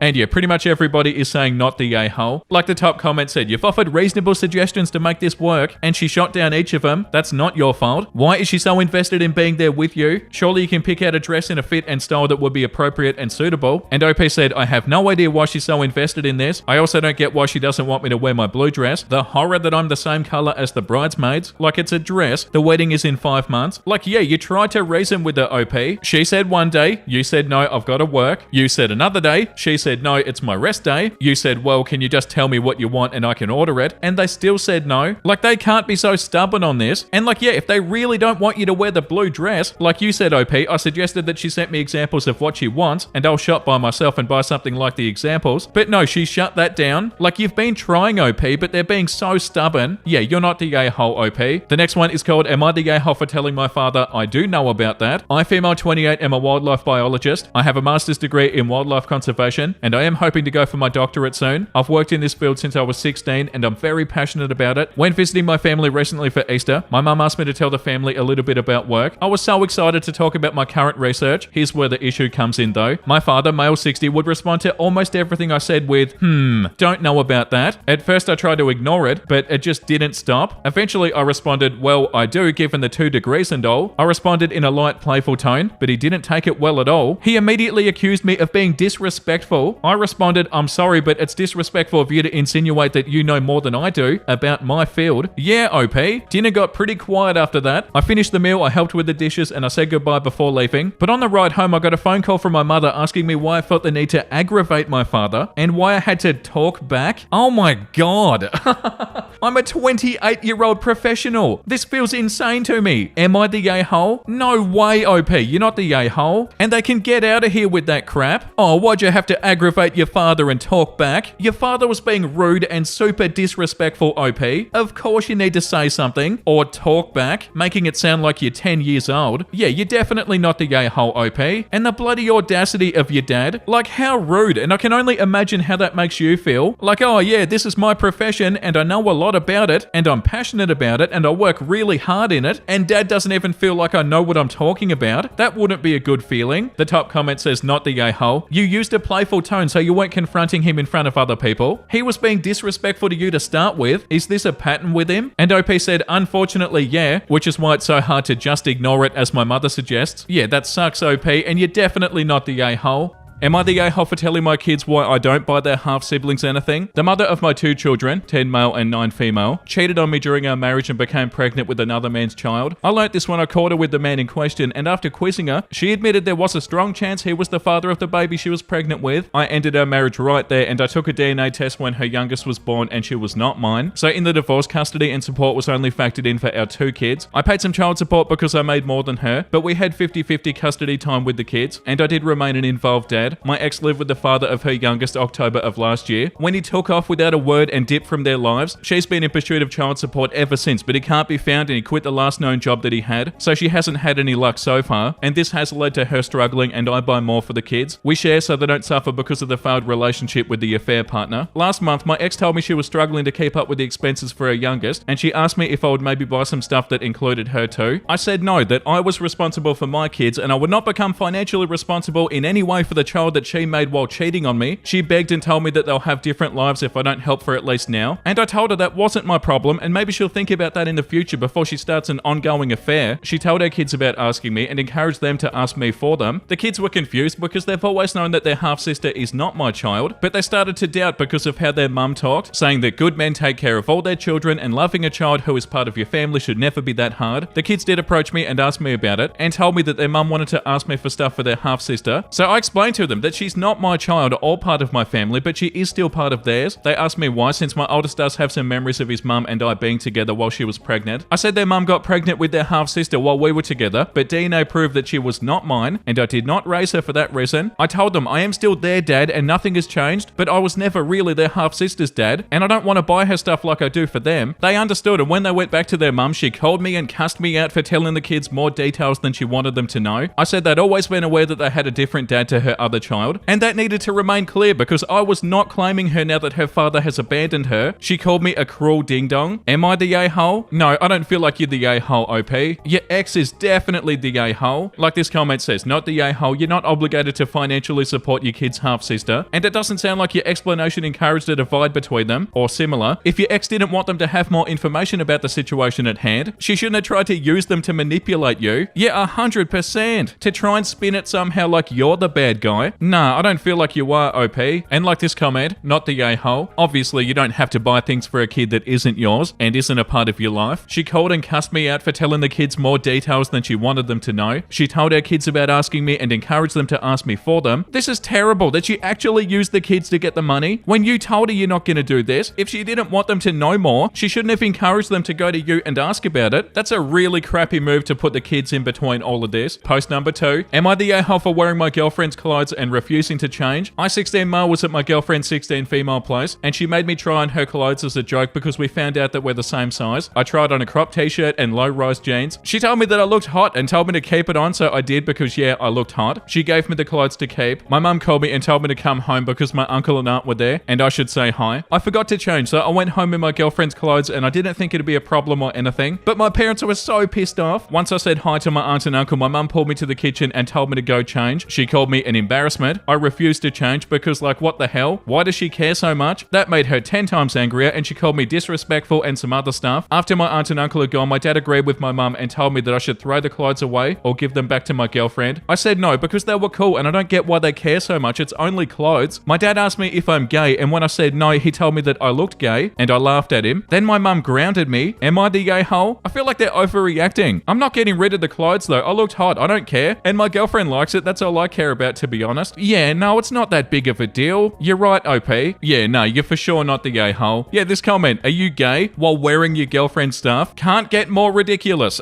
Yeah, why did they say that? Yeah, like this comment says, tell your parents their homophobia is showing. Not the a-hole. It's a shame there aren't more guys like you in the world. We need more healthy masculinity. Yeah, it's silly that this even became an issue. Like, it's not a big deal at all. I like this comment too. Not the a-hole. I'm in my 50s and I think your parents are being ridiculous. As long as you are dressing appropriately for the occasion, maybe be more mindful at like funerals and job interviews and weddings and stuff. Wear whatever makes you comfortable and happy. Life's too short to wear stuff that you hate. Have fun. The next one is called, am I the a-hole for grounding my daughter for ruining our vacation? This one is marked as the a-hole. My husband, daughter, 15, stepkids 13 and 16, and I just came back from a 2-week vacation. My daughter's very smart and very good at a lot of things. She's also very competitive. My husband is also very competitive. My daughter started off this vacation by telling my husband there was Sudoku on the plane and explaining how to play. He didn't know that she's been playing Sudoku for months. She made a bet with him that if she finishes the hardest level first, he'd buy her Wi-Fi for the flight, and if he finished first, she'd share a bed with his younger daughter on the trip. His younger daughter was complaining about sharing with his oldest because she kicks and sleeps in the middle of the bed. She beat him and pestered him until he bought the Wi-Fi. When we got there, she'd challenge him to races on land and in the pool. She's won medals at state track meets and has been swimming since she was 2. Every single day, she'd challenge him to something, win, and he'd have to buy her something from the resort or local shops. My husband was getting sick of losing and my stepdaughters were upset that their dad was buying her stuff and not them. So I told my daughter she either couldn't compete with her stepdad or she had to let him win. She decided to tell her stepdad that she wasn't allowed to compete with him anymore because he couldn't handle losing. This made them start to argue, so I told her that if she didn't keep it up, she'd be grounded to the resort for the rest of the trip, a little over a week at this point. She decided to test me, so I stuck to my word, and she was left at the resort while the rest of us went out every day. The vacation was much more enjoyable without her turning everything into a competition, but she told her dad when she got back that we grounded her, and he's mad at me now for leaving her there and excluding her from the vacation because my husband couldn't act like an adult. I told him my daughter was warned to stop, but she decided to test me, and now he's forcing her to stick to the custody schedule. Technically, I have every other weekend, but he was letting her go back and forth whenever she wanted, and is now threatening to go to court for child support and back pay. Am I the a-hole for grounding her for ruining the vacation? Yeah, of course you are. What do you mean? How old did it say your daughter was? 15? Yeah, 15. The fact that you put all of the blame onto your daughter for this, your husband could have easily been like, okay, that's enough of these competitions, or also do them, but like, what, don't buy them stuff? Your husband's a grown adult, and you're getting upset at your 15-year-old daughter because they're having fun? Your daughter didn't bloody ruin anything, and from what they were talking about, it was like little fun stuff. Like, yeah, who can beat the hardest Sudoku level first? Like, this didn't need to become an issue, and the last thing you should have done is blame all of it on your daughter, and your daughter's dad was completely right when he said that you were excluding her from the vacation because your husband couldn't act like an adult. That's completely what happened. This comment says you the a-hole. First off, on your husband being sick of losing, come on, he's the adult, act like it. Secondly, on your stepdaughters, you could have handled this so much better. If this was unfair, why didn't you suggest to your daughter that if she does win, your husband should get something for all the kids? This just sounds like your husband is salty that he can't beat a teenager. And this comment, you're the a-hole. Your husband didn't have to accept all those challenges. You're blaming her for his inability to manage his own competitiveness. I agree with your ex, her father. Yeah, definitely. And you made your daughter stay at the resort every single day when you guys went out and had fun. That's awful. Like, for what? And what, your husband doesn't feel bad and you don't feel bad? Terrible. This comment, you the a-hole and your husband, he's a fully grown adult. He didn't have to take her bets, and if you take a bet and you lose, then you do so graciously. Your daughter didn't ruin the vacation. You and your husband did. Grounding her on holiday was an overreaction and honestly quite cruel. Oh yes, super cruel. Imagine how the daughter feels. Probably very confused. Yeah, the top comment, which also has 20,000 upvotes. I told him my daughter was warned to stop, but she decided to test me, and now he's forcing her to stick to the custody schedule. Technically, I have every other weekend, but he was letting her go back and forth whenever she wanted, and is threatening to go to court for child support and back pay. You the a-hole, and unfortunately so is your husband, because he can't stop accepting competitive bets from his 15-year-old stepdaughter, and then being upset when he consistently loses to her. You should have told him to simply tell her no thanks whenever she offered to race him, or otherwise compete against him in any way. He should have then decided that was the wisest and most mature way to handle the situation. Nothing wrong with asking your daughter to stop trying to get your husband to compete against her during the vacation, or at least asking that she stops asking for rewards if she does win. But she's the child in this situation. It should have been up to the two adults, you and your husband, to figure out a way to put a stop to the competitions. See above, hubby could simply decline to compete. Problem solved. No one is told to let him win, which is utter and complete BS, and I'm sure you know that. Now, your poor parenting choices may be coming home to roost in an unexpected way. You might have to pay child support and back pay. Were you ordered to pay child support but you haven't been doing so? Or not paying the full amount ordered? If so, that doesn't reflect well on you either. I suggest that you and your immature husband might benefit from several parenting classes. I hope you really think about how you handled this situation and how you can and should do better in the future. Yeah, your daughter did not ruin your vacation. The next one is called, am I the a-hole for letting my sister think that all of her babysitting parents will spoil her the way that mine does? I'm a babysitter to a 10-year-old with cancer. It is by far the easiest and cushiest job I've ever had. When Ava is in the hospital, she's either napping or playing with friends. All I have to do is make her lunch, make her do her homework, push her IV pole when she walks, and help her when she needs to use the bathroom, get her on and off the toilet. She can do the rest. When she's not in the hospital, we have a lot of fun. Her mum lets me take her anywhere or do anything with her as long as she comes back alive. No budget, and I get reimbursed for everything. We've gone to arcades, amusement parks, ice skating, movies, museums, and I love hanging out with her. On top of this, her mum spoils me. Every morning when I get to work, she asks me if I've eaten anything. If I say no, she hands me $20 for breakfast and coffee. If I babysit at night, she gives me $50 to DoorDash some food for myself in case I do get hungry. And if I don't use it, she tells me to think of it as a bonus. This is on top of having free reign of the pantry. My suitcase was lost after a 2-week vacation, and her mum gave me $150 to buy some clothes until my suitcase got recovered. I travel with the family 3 times a year, and I get an all expenses paid trip to work 2 to 5 hours a day, paid at 1.5 times my normal rate, so the mum can go out with her other kids while Ava is resting. I tell my sister all about this job. She recently lost her job and decided to start babysitting. She has a 5-year-old girl and an 8-year-old boy and hates it. She makes less than me for more kids with more energy. She doesn't get money for food when she babysits. She doesn't get to take the kids anywhere she wants and get paid for it. She doesn't get to hang out on her phone for 3 hours a day. And the parents aren't as nice as Ava's mum. Apparently, I led her to believe that every job was going to be as cushy as mine by always talking about it, and she blames me for her hating her job. Nah. Our mum thinks that I should have told her that not every family is going to be like Ava's, and that I should have warned her that it could be hard. Am I the a-hole for not warning her that not every job is like mine and that she would have to work with a babysitting job? Nah, I don't feel like you are, OP. That's common sense. Yeah, like this comment says, not the a-hole. How old are you and your sister? I feel like it's kind of common knowledge that most babysitting gigs aren't going to be all cushy like that. And OP said, I'm 21 and she's 23. Yeah, that's definitely common sense. It's not your fault, OP.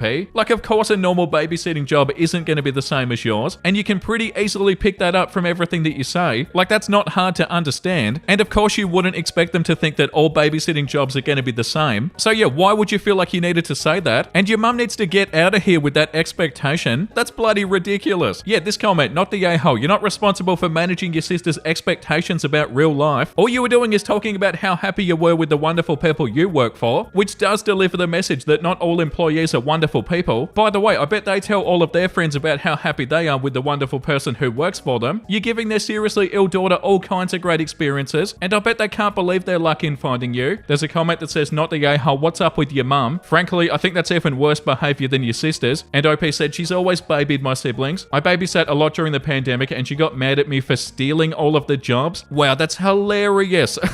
Yeah, well, that's what it is, OP.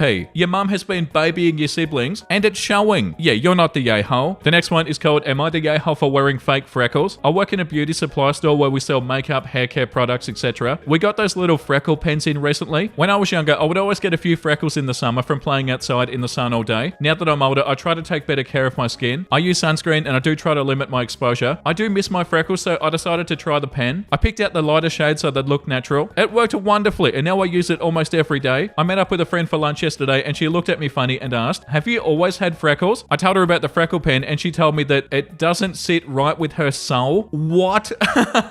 Oh my god, get out of here. This is not a problem. That she was bullied as a child for having freckles and now people wear them as a fashion statement. I told her that I just thought they were cute and she said that it felt like cultural appropriation. What? Oh my god. Obviously it sucks that she was bullied, but I don't think using a freckle pen is the same as cultural appropriation. Edit, for those asking, the pen I used is the freckle pen by Lime Crime. I got the shade Amber, but they have a couple of darker shades too, and a magenta shade too. Not waterproof. As for the friend, I'm probably just not going to use the pen anymore when we hang out. I do only see her once every few weeks anyway. It's not really worth it in my opinion. Yeah, nah, come on. That's ridiculous, isn't it? Yeah, like I do understand, like if they got bullied for having freckles, you know, they're not going to like them probably, and they're not going to like that it's become like sort of trendy to put them on. Like, yeah, I do understand that not sitting right with them, but them saying that it's cultural appropriation, no, it's not. Yeah, like this comment says, it's not cultural appropriation, but as an adult who was also bullied sometimes quite badly for having freckles, I do understand the feeling. I took an awful lot of crap growing up for having something that people now put on with a pen for fashion. It sits kind of rough with me too. I'm not telling anybody not to do it because this is my own thing to deal with, but it does make me a little jealous and resentful. Yeah, 100%, and that's definitely understandable. And you can tell that OP's friend feels the same. But yeah, the rest of what they said, nah, like this other comment says, not the a-hole. Oh please, how is having freckles cultural appropriation? You do you, and you do what makes you feel beautiful. This is not personal towards your friend, and she's making it so. Yeah, that's a really good point. But yeah, you're not the a-hole, OP. The next one is called, am I the a-hole for making things uncomfortable during my dad's engagement dinner? My dad is a serial cheater. Oh god, here we go. He cheated on my mum a lot during their marriage, and it came to light after she was diagnosed with brain cancer 5 years ago. Mum found out when she was already terminal, and my dad's answer to this was to run away to his, at the time, affair partner's house, leaving me, 16 female, who was only 11, and my sister, 15 female, who was only 10, to fend for ourselves and take care of mum. He then tried to get his way back in for my mum's last few weeks, and she somewhat gave in for our sakes because she was worried that we'd hate him if she didn't. But then when the end came, he was with his affair partner. Oh, I'm so sorry, OP. When mum was gone, we refused to live with dad and his affair partner. We told dad that we weren't going to let him act like nothing bad happened, and there was no way that we wanted his affair partner to be our new mum. We ran away from home to get our way, and CPS got involved and decided that we should live with our maternal grandparents. But our dad was given visitation rights by the court, so we do have to see him one Saturday and one Sunday a month, but not overnight. Dad and his last affair partner were on and off for a few years. We found out that one of her kids was actually his, and that kid is 6 now. She has an 8-year-old as well from the guy she was married to at the time that she had her 6-year-old. So there's messy stuff on her side too. We don't see or interact with them ever. Dad and his affair partner are engaged now, and they want an engagement party with family and friends, and Dad insisted that we had to be a part of it. It happened on Saturday. Dad made us use the engagement dinner as a visitation with him, but we tried to fight against it. So we went, but we weren't happy, and during the dinner, Dad and his affair partner were talking about how excited they were to bring the family together. His affair partner was saying that she was so excited to officially be our parent and to have us come closer because of it. Their immediate families know the score, but not the extended family. Their friends mostly know, I think. They were saying how it was the most wonderful time and stuff, and then my sister and I started saying it wasn't for us, and then sarcastically said how we couldn't wait to be a family with Dad's affair partner who was seeing all throughout her mum's cancer, and who he chose to be with when his wife was dying, leaving his daughters alone with their dying mum, because he didn't even call our grandparents to tell them that it was her final few hours. We also brought up how we had fathered the 6-year-old during his marriage to mum. This led to a lot of questions, surprise, and anger, the latter of which was directed at us. My dad and his affair partner were furious that we made the engagement dinner uncomfortable. Oh, the audacity. And asked why we did that. My sister said that we weren't going to pretend we were happy for them, or us. I said they forced us to be there, and we were clear that we didn't want to be. They said that we behaved like spiteful children. Am I the a-hole? No, you're not the a-hole. They sound bloody awful. And of course you're spiteful children, as you should be. Oh, that's disgusting. And the fact that they're getting angry at you for this? Wow. Yeah, the top comment, not the a-hole. They said we behaved like spiteful children. You are spiteful children. You have very good reasons to be spiteful. What else did they expect? Yeah, that's actually disgusting of your dad, OP.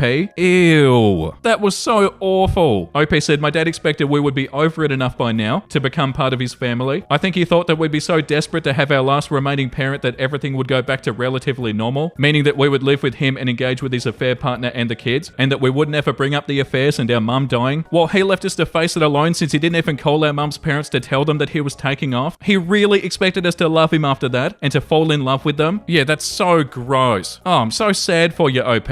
Of course you're not the a-hole. Am I the a-hole for rejecting the worst name ever for our offspring? So, my husband, 38 male, and I, 36 female, are expecting our first child, a bouncing baby girl due in a few months. We were both over the moon when we found out the gender, but now things have gotten sort of complicated, to say the least. See, when we first started talking about names, the boy name was immediately decided to be Stuart Jr. after my husband. No problem there, it's a classic name and carries family meaning, but for a girl, things got murky. My husband suggested Stuarter. No, you're not having a stroke. Apparently his logic is because Stuart ends in a T, we can just add an to make it more feminine. Oh, that's hilarious. I tried explaining why that doesn't quite work, how it sounds more like a furniture brand than a human name, how she'd be endlessly correcting people and explaining its origin. He's adamant though, says it honors him while giving our daughter a unique name. Oh, get out of here.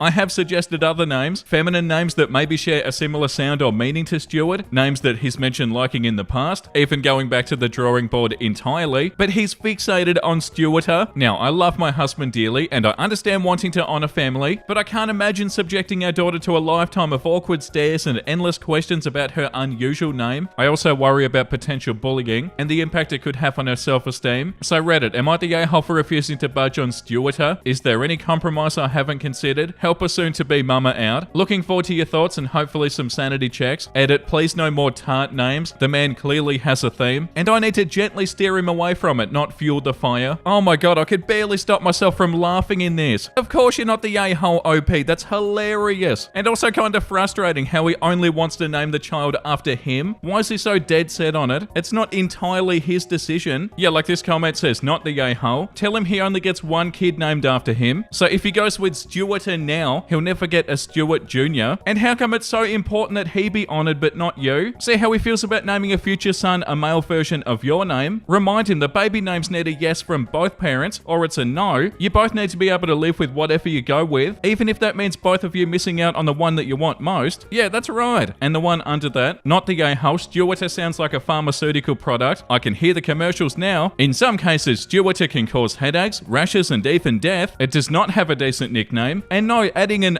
doesn't make it feminine in all cases. This is one of them. I'd go for Stuart as a middle name, not the a-hole. For the sake of your daughter, stand your ground on this one, and it says it honors him. Also, this is a rather narcissistic mindset for naming your kid. Yeah, that's how I feel about it too. Like, why is it all about honoring you, dude? Get a cat and call your cat Stuarter. Like, this is your daughter you're talking about. Yeah, you're not the a-hole, OP. The next one is called, am I the a-hole for telling my parents that I blamed them instead of my brother? I, 15 male, turned 15 last Thursday, and I had my party that Friday. Everything was going good until my nephew, 5 male, came. I didn't even want him to come because he's not well behaved at all, but they told me that they didn't want him to feel excluded by everybody else being invited, and they'll have my brother watch him better. I told my dad that I didn't want him to come because I didn't want him to throw a fit all night, but they told me that he wouldn't and that I shouldn't be dramatic. They told me that they didn't want their grandchild to be upset because he wouldn't be there, and if something does go wrong, they'll take responsibility for it. My nephew threw my birthday cake on the floor. Something did go wrong. He was upset that he didn't get to blow out the candles and started screaming and crying when my brother held him back. After he calmed down, he literally dug his hands into my cake and slid it to the floor. I was disappointed, not surprised. My brother and parents were apologetic, and my brother compensated our parents for my cake and apologized to me. It's been 3 days now and I'm basically over it, but my brother called me after school and told me that he wanted to take me out for an apology birthday dinner, but I told him that I was fine and that our parents were already planning on getting me another cake, so it wasn't really a big deal. He asked me if I was sure, and I told him that I was, and I thanked him for giving them the money. I told him I was already planning on going out with my friends and we could do it another time. After that, we kind of talked some more before he hung up. When my parents got home, they told me that my brother told them that morning that he was going to invite me out, and they asked me if I accepted it. When I told them I didn't, they got mad at me for refusing and said that I probably made him feel worse than he already does. He didn't sound hurt to me. I told them that I don't blame him at all, and I blamed them instead. I said that if they felt bad, it could have been avoided if they didn't invite my nephew in the first place, and that they said they were going to take responsibility, but instead they're making my brother pay for the cake that they said that they were responsible for. They got mad when I said this, and they said that they didn't mean to ruin my birthday party, and that they didn't want my nephew and brother to feel left out. My parents have been acting pretty cold to me since, but I'm not too worried. Whenever we have a disagreement, they usually ignore me until the next day, and then they magically forget everything that happened. I'm just confused if I was wrong or not. Nah, you're not wrong, OP.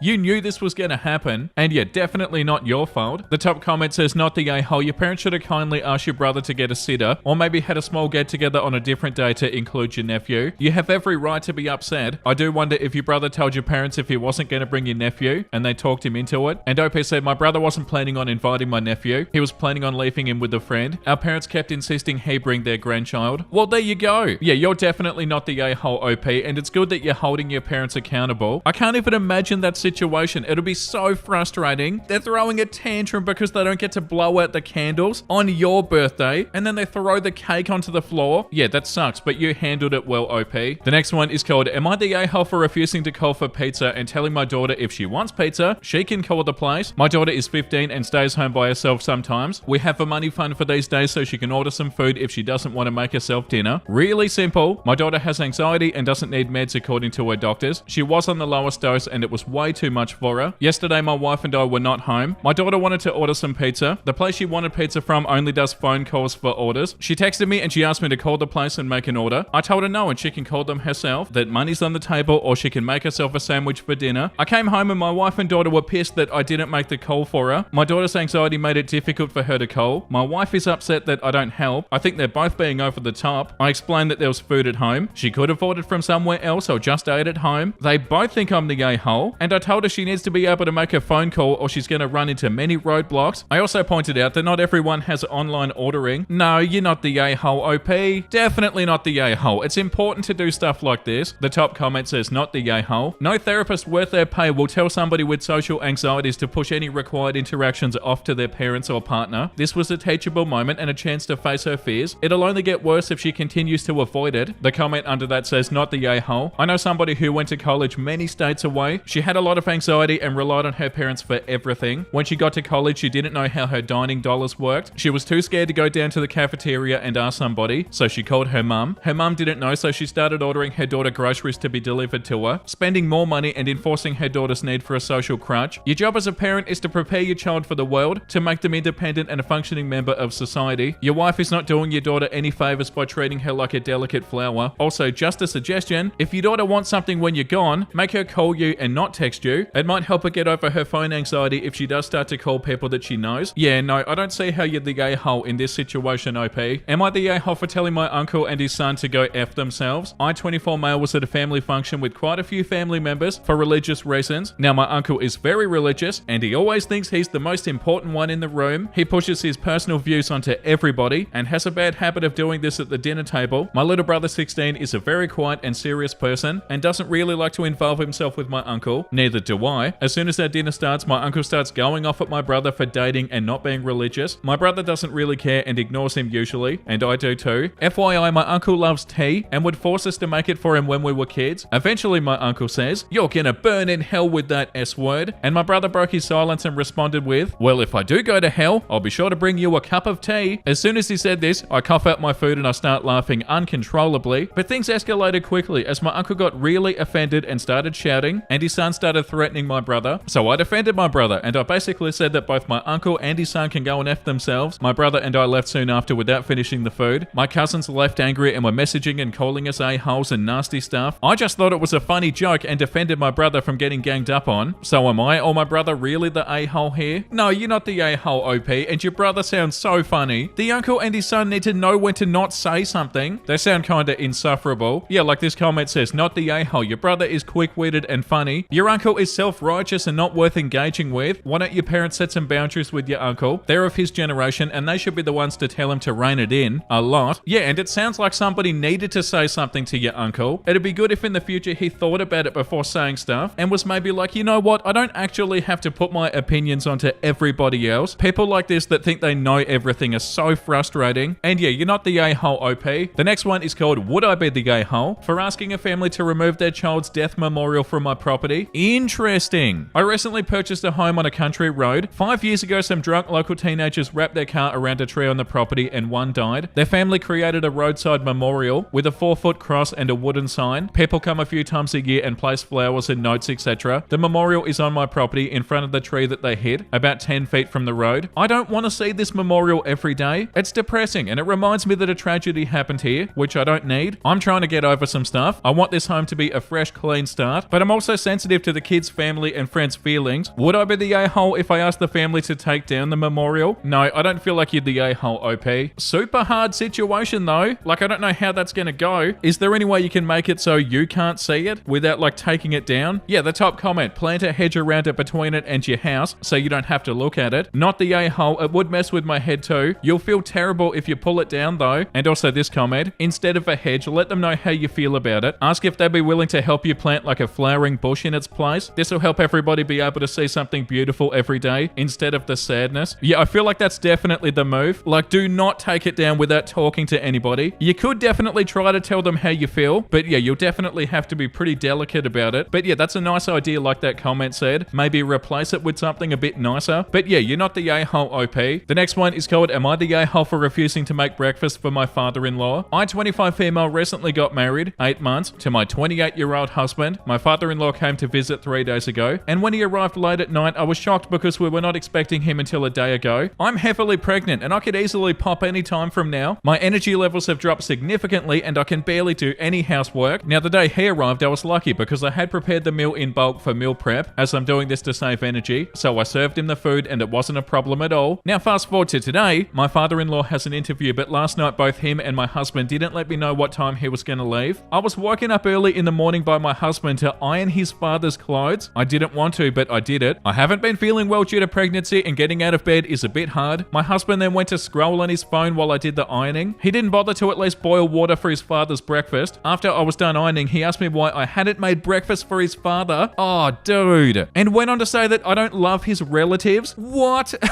How dare you? I went back to bed and I told him I wasn't well and that I wasn't going to make breakfast. He went on to say that he can't wait for me to go to my parents. After I give birth, I'm meant to stay at my parents and learn a few things about the baby because I've become useless. Oh my God, I already know what the comments are going to say, and I completely agree. Husband sounds absolutely trash. Ugh, like that's so sad. Like this comment says, you shouldn't have ironed the clothes. You should have let your hubby or his dad do it, but at least you didn't cook. When you go to your parents, please don't come back to hubbies. Take that time at your parents to plan your life as a divorced single mother. Hubby has shown you who he really is. It's only going to get worse. And unless you signed up to be treated like a bang maid, I'd suggest that you get out of this marriage now. You the a-hole to yourself if you stay with this man. Yeah, that's so sad. Like, you deserve a better partner than that. Yeah, that's awful. I hope you can get out of there, and I hope everything gets better. The next one is called Am I the a-hole for refusing to wear a bra when my roommate's boyfriend stays over? I don't wear a bra at home. I go to college and then library and then work and then gym. I'm out at 7 a.m. and back at 10 p.m. Usually I take a quick shower when I get home, and then I make a snack and relax for an hour before bedtime. On weekends, I barely leave the apartment besides the occasional outing with friends or colleagues. My roommate and I are very close, but now she's been biting my head off about me not wearing a bra at home. I was confused. Then she explained that it was about her boyfriend. I laughed in her face and I told her to put a bra on his eyes instead. She got very upset, but I told her that I wasn't interested in her boyfriend. Not in the slightest. She got offended and said that he wasn't interested in me either. So I said, then why are we arguing? It's only an issue if we're interested in each other. Tell him next time he sees me braless, he can pretend that I'm a wall. According to her, it wasn't about interest, but being invasive and he felt uncomfortable. Would you think it was fine if he showed his D? I called her stupid because I was in my home. I wouldn't go braless in his home, and if he chose to go naked in his home, the only right I have is to get the hell out of there. She called me an a-hole. Am I? No, you're not the a-hole. The top comment with 16k upvotes. Not the a-hole. Pretty obvious. It's your house. It's your level of comfort. Yeah, I feel like this one's a pretty simple one. Yeah, and like the comment under it says, it's pretty ironic that she said it's invasive, yet he's the one coming into your home and wanting you to change the way that you live because it makes him uncomfortable. Oh, the absolute horror of it all for him. If you're so uncomfortable being in your home, how about suggesting they weekend at his, not the a-hole? Yeah, that's a really good point. Yeah, I don't feel like you're the a-hole, OP. I also like this comment though. It's a shared space and there should be a compromise. You don't live there alone. Should you be comfortable in your own space? Yeah, but she should also feel comfortable in the common areas too. I get where you're coming from, but to tell her that she can't hang out with her boyfriend in your shared space is an a-hole move. If the roles were reversed, wouldn't you want her to be respectful of an issue you were uncomfortable with? It boils down to common courtesy and mutual respect. Yeah, definitely. I forgot the part where they said they were roommates. Like, there does definitely need to be some consideration for the roommate, but still, I don't feel like you're the a-hole, OP. Okay, one more and then we'll read something wholesome. Am I the a-hole for refusing to let my stepson and his newly pregnant girlfriend move in with us? My wife, 40 female, and I, 42 male, have been married for 3 years. We don't have any kids together, but she has 2 kids from a previous relationship, 21 female and 19 male. I have decent relationships with her kids, but due to their ages, when I met their mum, I never assumed a father-type role, and they never expected me to feel that for them. Their biological dad is involved in their lives, and we get along pretty well. My stepdaughter is at college, so we don't see her very often. My stepson, Joe, lives a few hours away from us with his girlfriend and works full-time. A couple of weeks ago, Joe called my wife and asked if he and his girlfriend could come and visit. My wife was very excited because she hadn't seen Joe in a while, but Joe never just visits for fun. It's almost always when he needs something and knows that my wife has a harder time saying no if he asks in person. So I wasn't surprised at all when Joe and his girlfriend excitedly told us that they just found out that they were expecting and girlfriend is 9 weeks along. After the initial excitement and tears from my wife, Joe dropped the question I knew was coming. They want to move in with my wife and I while they get their feet under them because their current one-room apartment isn't big enough for a baby. My wife looked at me and must have sensed my hesitation because she said this is something we all need to discuss first to make sure it'll work. Joe and his girlfriend agreed and told us to ask them anything. My wife asked a few questions about whether or not this was planned and what were their plans besides moving in with us. Joe and his girlfriend started talking about how their apartment could work if absolutely needed, but it is tiny and there's no separate room for the baby. They could also save a lot of money by living with us and get a better place sooner that way. Then Joe's girlfriend said that it wasn't planned, but they were both so excited to be parents. She said that she had to switch birth control due to a hormonal imbalance and that Joe hates condoms and it just kinda happened. Joe then laughed and then joked about how much they suck. That's a bit awkward, isn't it? I had been mostly quiet up until this point, but after Joe made that joke, I spoke up. I told him it sounds like both of them knew that girlfriend was in a transition period with birth control, and they knew this sort of thing could happen, and yet they still chose to be stupid about it. I told them they're both idiots if they think I'm going to be okay with them moving in with us with a baby when this situation was completely preventable by them not being dumb. Joe's girlfriend started crying and my wife and Joe immediately started consoling her. My wife scolded me for being too harsh and that we all still have a lot to talk about. My wife and I have been fighting about this ever since. She thinks that we need to help in any way that we can, and I think that since Joe and his girlfriend were dumb enough to get themselves into this, I don't want to be responsible for a baby when they inevitably do something dumb again. No, you're not the a-hole, OP. You're the only one that's even thinking about it. Like, yeah, obviously it's not a good idea. You're definitely not the a-hole. The top comment says not the a-hole. If they move in from their current residence a few hours away, that means they both will have to quit their jobs and find new ones. At 19 years old, I'm going to assume that he's a minimum wage or a bit higher. And what does girlfriend do? Even though it's illegal, as soon as she starts showing, she's going to not get job offers. All that means is that OP and his wife will be paying for everything. Who's going to provide daycare, formula, food for 4 instead of 2? You have an increase in utilities, not to mention baby stuff takes so much room up. What's the division of labor going to look like? How long do they think it'll take to get on their feet? I'm with OP on this. I bet Joe wouldn't dare ask his dad if he and girlfriend could move in with him. And OP responded and said he works in trades and actually does okay for his age. Definitely above minimum wage and his skills are easily transferable. Girlfriend is a waitress, so that's pretty transferable too. But neither have any aspirations of higher education, so their future earning potential is limited for sure. I don't think either of them have the ability to think very far into the future. Like I said, they're idiots. Yeah, and that's right. You're the only person that's even thinking about how this is going to pan out, OP. And it's pretty obviously not going to be good. You're definitely not in the wrong for not being okay with this.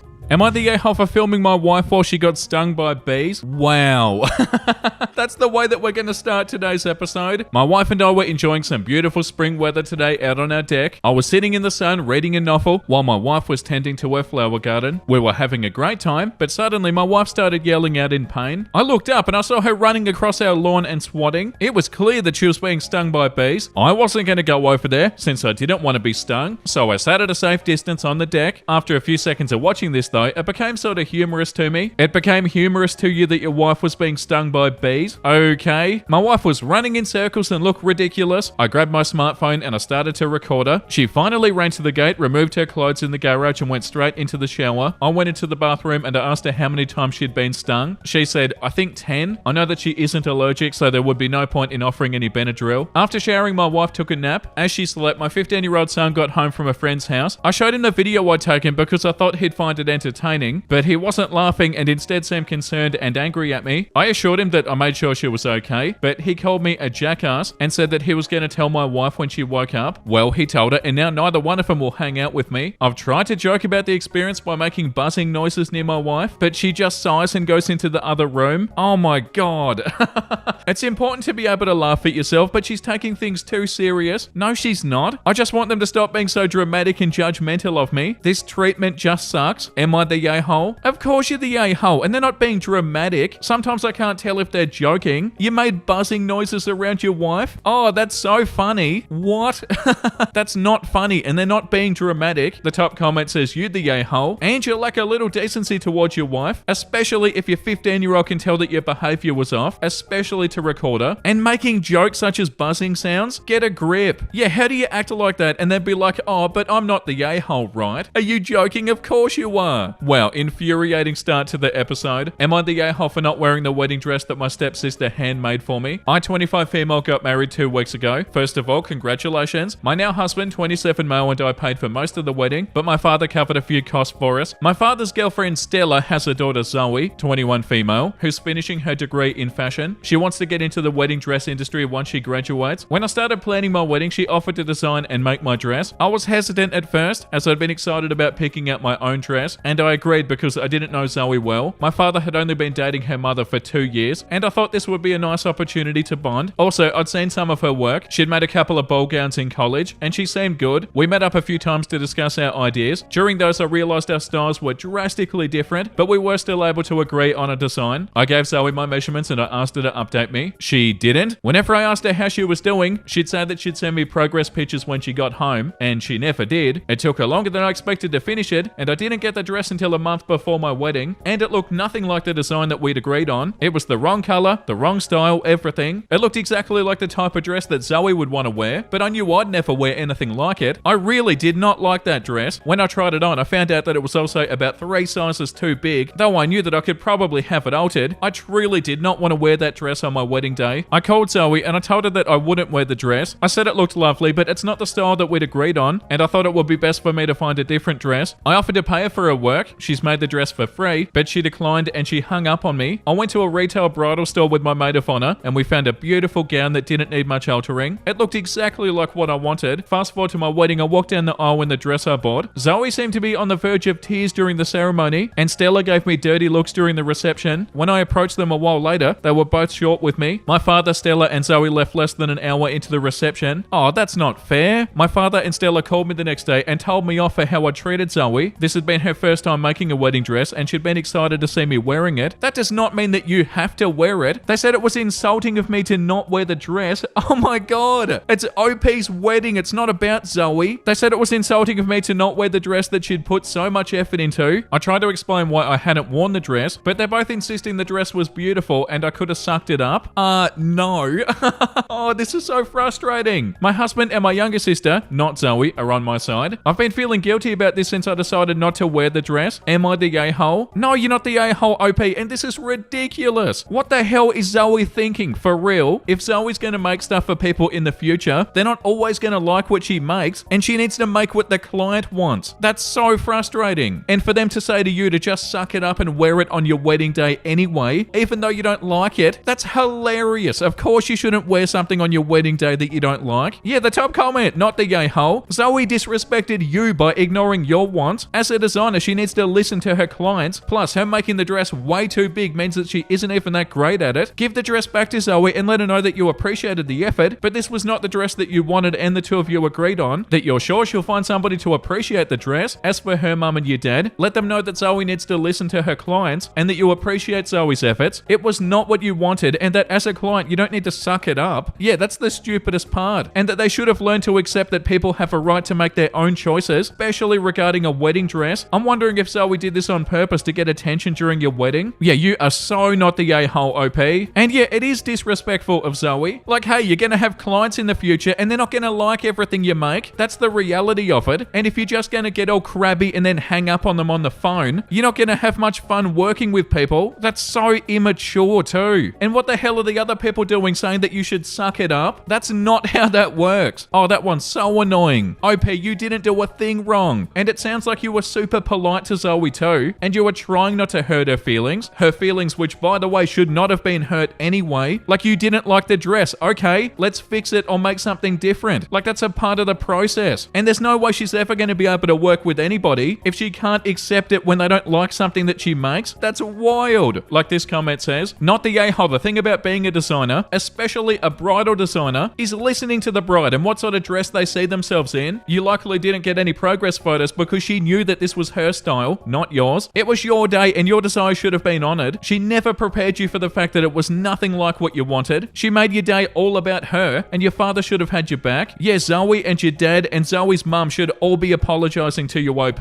That's unbelievable. The next one is called Am I the A-hole? My 39 female, ex-husband 37 male, is insisting I change my last name back to my maiden name because his new fiance 24 female feels it'd be awkward for her and I to have the same last name. Am I the a-hole for refusing to change it? My 39 female, ex-husband 38 male, has been dating this woman for 3 years. For context, she's a 24-year-old. My ex and I were married for 12 years and we've been divorced for 5. We have 3 kids together who are now teenagers. My ex and I got divorced because we were young when we met and got married, and we grew apart as people. It was a mutual decision and we agreed that our kids came first, and we've always co-parented very well. This has been the case up until last year when his girlfriend moved in with him. Previously, we would do holidays and kids' birthdays together. Now when she's present, they won't even sit near me at our kids' sporting events. I've always been nice to this woman, despite my kids expressing they do not like her and they feel that their dad acts differently when she's around. My ex told me early on that she wasn't a fan of me and felt that I intimidated her. When I asked him for examples of how I intimidated her, he said it's my face, that I've got a resting B-arch face and it makes her uncomfortable. My ex and her got engaged over Christmas and my kids were less than thrilled, my daughter especially. She feels her dad made a major life decision without even talking to them about it first. My ex called me yesterday saying that he's giving me a heads up that I have a year to change my last name back to my maiden name, as his fiance is expressing her distaste and concern for her and I have the same last name when they get married. I told him that we agreed in our divorce that I could keep his last name until I felt the need to change it, and that's what's listed in our paperwork. I also told him I don't want to have a different last name than our kids. He said that I'm being unreasonable and refusing to see how this would make his fiance uncomfortable. I told him that I can't see it from her side because I'm a grown-up and I'm not an immature child like she is. He told me that I could ask anybody about this situation and everybody would agree with her. So am I the a-hole for refusing to change my last name to make her happy? Wow, that's so funny because it's marked as not the a-hole. So yeah, obviously if you ask anybody, they're not gonna agree, dude. Like this comment says, not the a-hole. He told me I could ask anybody about the situation and everybody would agree with her. You should definitely send him a link to this post. I'd be surprised if anybody sides with him. I don't blame you for wanting the same last name as your kids. I wouldn't blame you if you had no kids and you simply didn't want to deal with the name change hassle again. And if she doesn't want to share a name, hubby can change his name to match her. Yeah, you're so not the a-hole, OP. And yeah, definitely send this to them so they can both read it. And also, like this comment, when my parents divorced, my dad demanded that my mum change her last name back to her maiden name, and he told that to the judge. The judge laughed in his face and told him that's not his or her decision, it's my mum's. My mum told him that she didn't have his last name, she had my last name. The whole reason she wanted to keep it was to have the same last name as me. Not the a-hole. Yeah, you're for sure not the a-hole, OP. So frustrating that they think they're right. The next one is called Am I the a-hole for paying for my son's entitled girlfriend to come on a cruise with us instead of their cousin? We went on a family cruise that has become a yearly tradition. The only difference is my son, who's 18 years old, wanted to bring his girlfriend Morgan this time, and we said it sounded like a great idea. We paid for her trip and everything she'll need, and it was pretty expensive. Because of this, we couldn't pay for our niece, 16. Her parents don't have much expendable money. They are pretty poor, and she was unable to come to this trip. We promised that we'd go on another cruise during summer and pay for her to come. I felt bad that we couldn't bring her, but we wanted our son's girlfriend to feel welcomed. Well, she has been a little difficult. I had met her before and I thought she was a lovely girl, but I got a completely different interpretation of her on this trip. When she first saw her room, she said she was expecting more and it seemed small. That really rubbed me wrong, but I ignored it. My son told me that she came from a wealthy family. My kids were sad that their cousin wasn't there, but I told them to spend time with Morgan. Unfortunately, they've been getting into fights. Morgan yelled at my kids because they used a handicap elevator, specifically designed for disabled people. She said it was rude and entitled. My kids pointed out that they got lost and they had no idea where they were. They found the elevator and they decided to take it up. They said no disabled people were using the elevator, but if they were, they would have given it up immediately. But Morgan said that it was really entitled and crappy of them. I'm not sure I understand her logic here. It seems like she's starting fights over nothing, and I'm confused why she's parenting my kids. She's been getting into multiple fights with my daughters, who were exhausted of her. I overheard them talk about how awful she was at dinner, and approached them to tell them to shut up. People can hear them, and we don't want Morgan to feel unwelcomed. They said they were tired of her. She was super entitled and still complaining that we didn't spend money on a better cruise or better things to do. Unbelievable, because the cruise was like $2,000 each person. They said I was an a-hole for leaving their cousin at home and inviting this entitled person instead. They said their cousin should be here, not this lady. I told them we need to show support to their brother's relationship, someone that could be a part of the family one day. I'm sad to leave my niece home too. Am I the a-hole here? I definitely see where OP's coming from, but they should not be bloody protecting the son's girlfriend. Like, if she's being rude and awful, somebody needs to say something. Yeah, the top comment, you the a-hole if you feel that this girl will be a part of your family when they're both 18. The girlfriend is also an a-hole for acting like she is. I dealt with people like this, somebody who feels like their crap doesn't stink and that their way is the only way. Avoid at all costs, and if you can't let them fail and fail hard, maybe they'll get humble. I like this comment too. I think people are a bit harsh here calling you the a-hole. You said that you met her before and she seemed nice. Looks like her true colors have come through. You've made the mistake of doing a nice thing for a stranger, and I'm sure you won't make that mistake again. Bring the cousin next time. Also, let your daughters call the girlfriend out on her crap. With any luck, your son will start taking this on board and make a good decision. Read the future of their relationship, not the a-hole for making a choice based on the information that you had available at the time. Yeah, call her out on it. People like that are so bloody frustrating. And oh, I come from a wealthy family and I'm going to complain that this is too cheap of a cruise. Well, maybe pay for a different one, you know? Like, you don't act like that. That's super awful. This one's a good comment too. I don't really understand your question. Are you really asking whether you're an a-hole for inviting a jerk along on vacation? Because that's what the title says. Of course you weren't. You didn't know that she was a jerk when you invited her. However, I don't want to give you a verdict of not the a-hole, because I think you were way off base with how you handled the situation with your daughters. Your idea of just don't say anything, keep the peace, is exactly the wrong way to handle a friend or family member who's being a jerk. So they just get to keep on being a jerk for the rest of the vacation and even the rest of your lives, and everybody else shuts up and takes it forever. In fact, just ignore it and don't say anything is reasonable regarding the bad behavior of a total stranger who you're never going to see again. The bigger a part of your life somebody is, the worse that strategy becomes. So I say you the a-hole for the question that you didn't ask. Edit, I said you the a-hole, but I should have said everybody sucks here, because obviously Morgan sucks too. Okay, story number 5. Am I the a-hole for refusing to take any responsibility for my dog until my wife was forced to rehome him? I'm going to lay this out in the most basic way I can. I work from home, as does my wife. She wanted a dog. I said we don't have enough time to take care of a dog. She pestered me until I agreed. We took our time and we found a rescue that had several pups that met our needs. Small, adult, requiring just a couple of short walks a day. They did home visits and stuff. It was taking a while. During that time, my wife found a farm that had working blue heeler and border collie pups. She got me one for my birthday. I had one just like her when I lived at home with my parents. She's a beautiful puppy, but not in any way that we agreed on. We live in an apartment without a yard. My parents have acreage. I'm very busy. I don't have time for all the training and exercise that she needs. I told my wife thank you, but no thanks, and she refused to listen to me. So I just refused to bond with the pup. I didn't even name her. I told my wife that I would make sure the pup was fed and got 2 half-hour walks a day since that's what we agreed on. Everything else was on her. It took 2 weeks of barking, chewing, and pooping until she rehomed the pup. Now she's mad that I manipulated her into doing what I said that we should do to begin with. She said she thought I'd love the puppy that was like my old one. If we had the space and time for her, I would have. I'm pissed that I even had to do it. I feel bad for the dog, and I'm thinking of not even doing the rescue now that I know more about how my wife thinks. Oh yeah, you're not the a-hole, OP. And you did not manipulate her. OP said in the comments here she's at home with my parents. They're training her, and since my dad is retired, he likes having a buddy around. She's happy out there. My wife is just pissed that she paid for my parents to get a dog. Well, hey, maybe don't get a blue heeler cross-border collie in an apartment.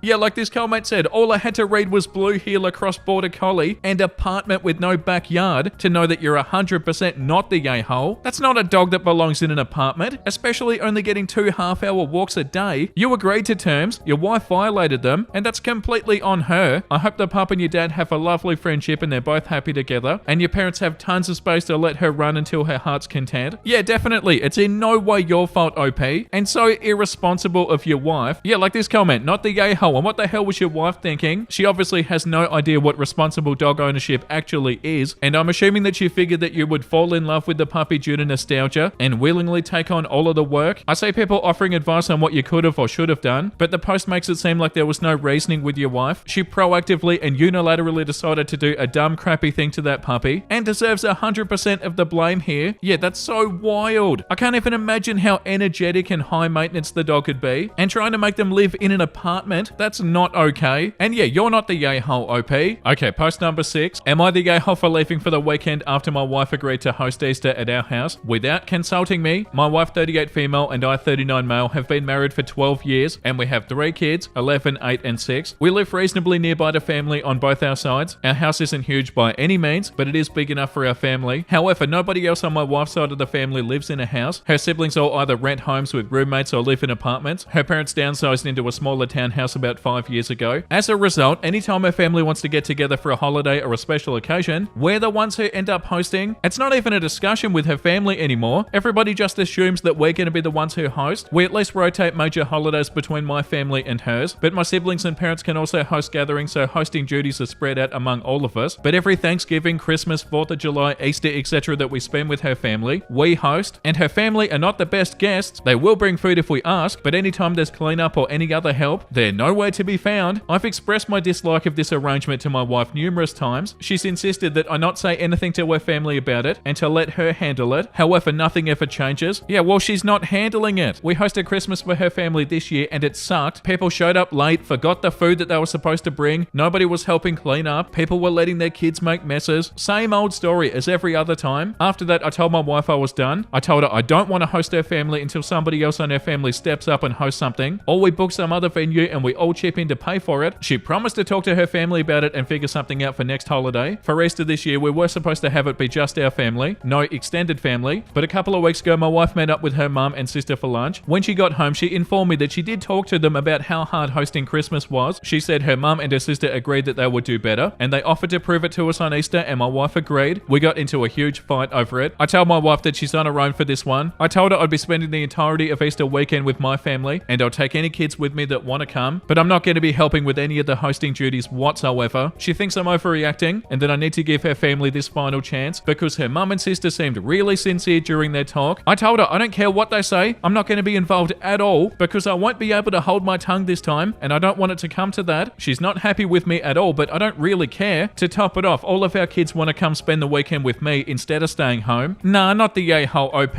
Your wife talked to her mum and her sister. She didn't talk to the rest of the family. Like, you don't know that they're actually going to do any better or try harder. It was only those two that she talked to, and she also shouldn't be saying yes to making these plans without talking to you first. Yeah, no, I don't feel like you're the yay-hole. Yeah, the top comment, not the yay-hole. I don't think your wife is being firm enough with her family, and even if she is trying to negotiate some improvement out of them, it was out of line for her to agree to it without even talking to you. It sounds like she's taking you for granted. This might be her handling it, but it feels a bit too little too late to expect you to host yet again, just to give the family another chance, especially when she committed without even talking to you, and without even knowing the family. I can't say that I've got a lot of faith that any improvements they demonstrate this weekend will actually stick. The answer is that you guys should not have to solely face hosting duties. In fact, you should not be hosting at all unless you're both bought in. End of story. I think the issue at hand though is that even if this weekend is far more pleasant for you because you're just not there, it's still unresolved. Won't this just come up again at the next holiday? Are you going to take your wife at her word if she does tell you after Easter that it was any better? I think you have more talking to do with your wife, and sadly I think the line might be that you discontinue hosting for the foreseeable future, or that you're leaving every single time that she signs up to host. Yeah, and I also like this comment, not the yay hole. Not once in my marriage have I come home and told my husband that we were hosting a holiday. It's something you as a couple discuss and you come to an agreement. You told your wife you were done hosting her family until somebody else in the family steps up. You were clear and concise. If your wife wants to host her family, you're not stopping her. You're just not going to be there either. Post number 7 is called, Am I the gay hole for refusing to pick up a kid from elementary school? I'm a mum to 2 sons, one age 6 and the other age 8. They both attend the same elementary, so pick up and drop off is easy for me. I'm married, so I am mostly a stay-at-home mum aside from a part-time job I have teaching kids piano. Recently, my older son has become quite good friends with another kid in his class. He wanted to have a play date with him, so I got in touch with his mum to organise it. I did manage to meet the kid's mum, and she seemed pretty responsible from my impression. The week after the play date, I was picking up my two sons from school, and the eldest had brought his friend with him. I asked him where was his mum, and he told me that she told him to just go with Daniel, my son's name. Obviously, that was wildly irresponsible from her part, so I called her, but it went straight to voicemail. Obviously, I wasn't going to leave the kid alone at the end of school, so after repeated attempts to contact her, I just took him with me home. She later contacted me about 2 hours after school finished, asked me where her kid was, and then came to collect him from my house. I asked her why the hell she had done that, and she said that she was a single mum and couldn't pick him up in time due to her Pilates class. I was so pissed as she used me for free childcare and assumed that I had no responsibilities of my own. I told her not to do this again or I'd report it. A few days after, and guess what? My eldest comes to the car with his friend. I asked him where his mum was, again, and he told me that she had instructed him to go with my son again. At this point, I got out of the car with all the kids and I went to the reception to tell them about the incident, and I left him there. I got a call after school from his mum, with her swearing and berating me, calling me every name in the book, saying that I got her in trouble with the school. We got into an argument and I hung up. After this, she made a Facebook post about me, calling me out and calling me a selfish a-hole. I really don't know what to do, and I really want to know if I was the a-hole. Edit, thank you for all the replies and advice on what to do. I replied to the post she made about me and I wrote my side of it. Needless to say, she was pissed and she replied to it cussing me out and told me that I should have been more understanding. However, surprisingly, 2 other mums who also have kids in the community and school have reached out to me, and they told me that she'd done the exact same thing with them. Their kids would become friends with her kids. She would get to know them a bit better and then pull the same stunt and not reply to calls. However, they were both smart enough to not pick him up and just bring him to the office, something I wish I'd done the first time now. As a group, we assumed that she was just doing the same thing again and creating the same safety issue. So we all decided that after Easter break, we're going to the office to make them aware of all of us and what happened with her. Yeah, hell yeah, OP.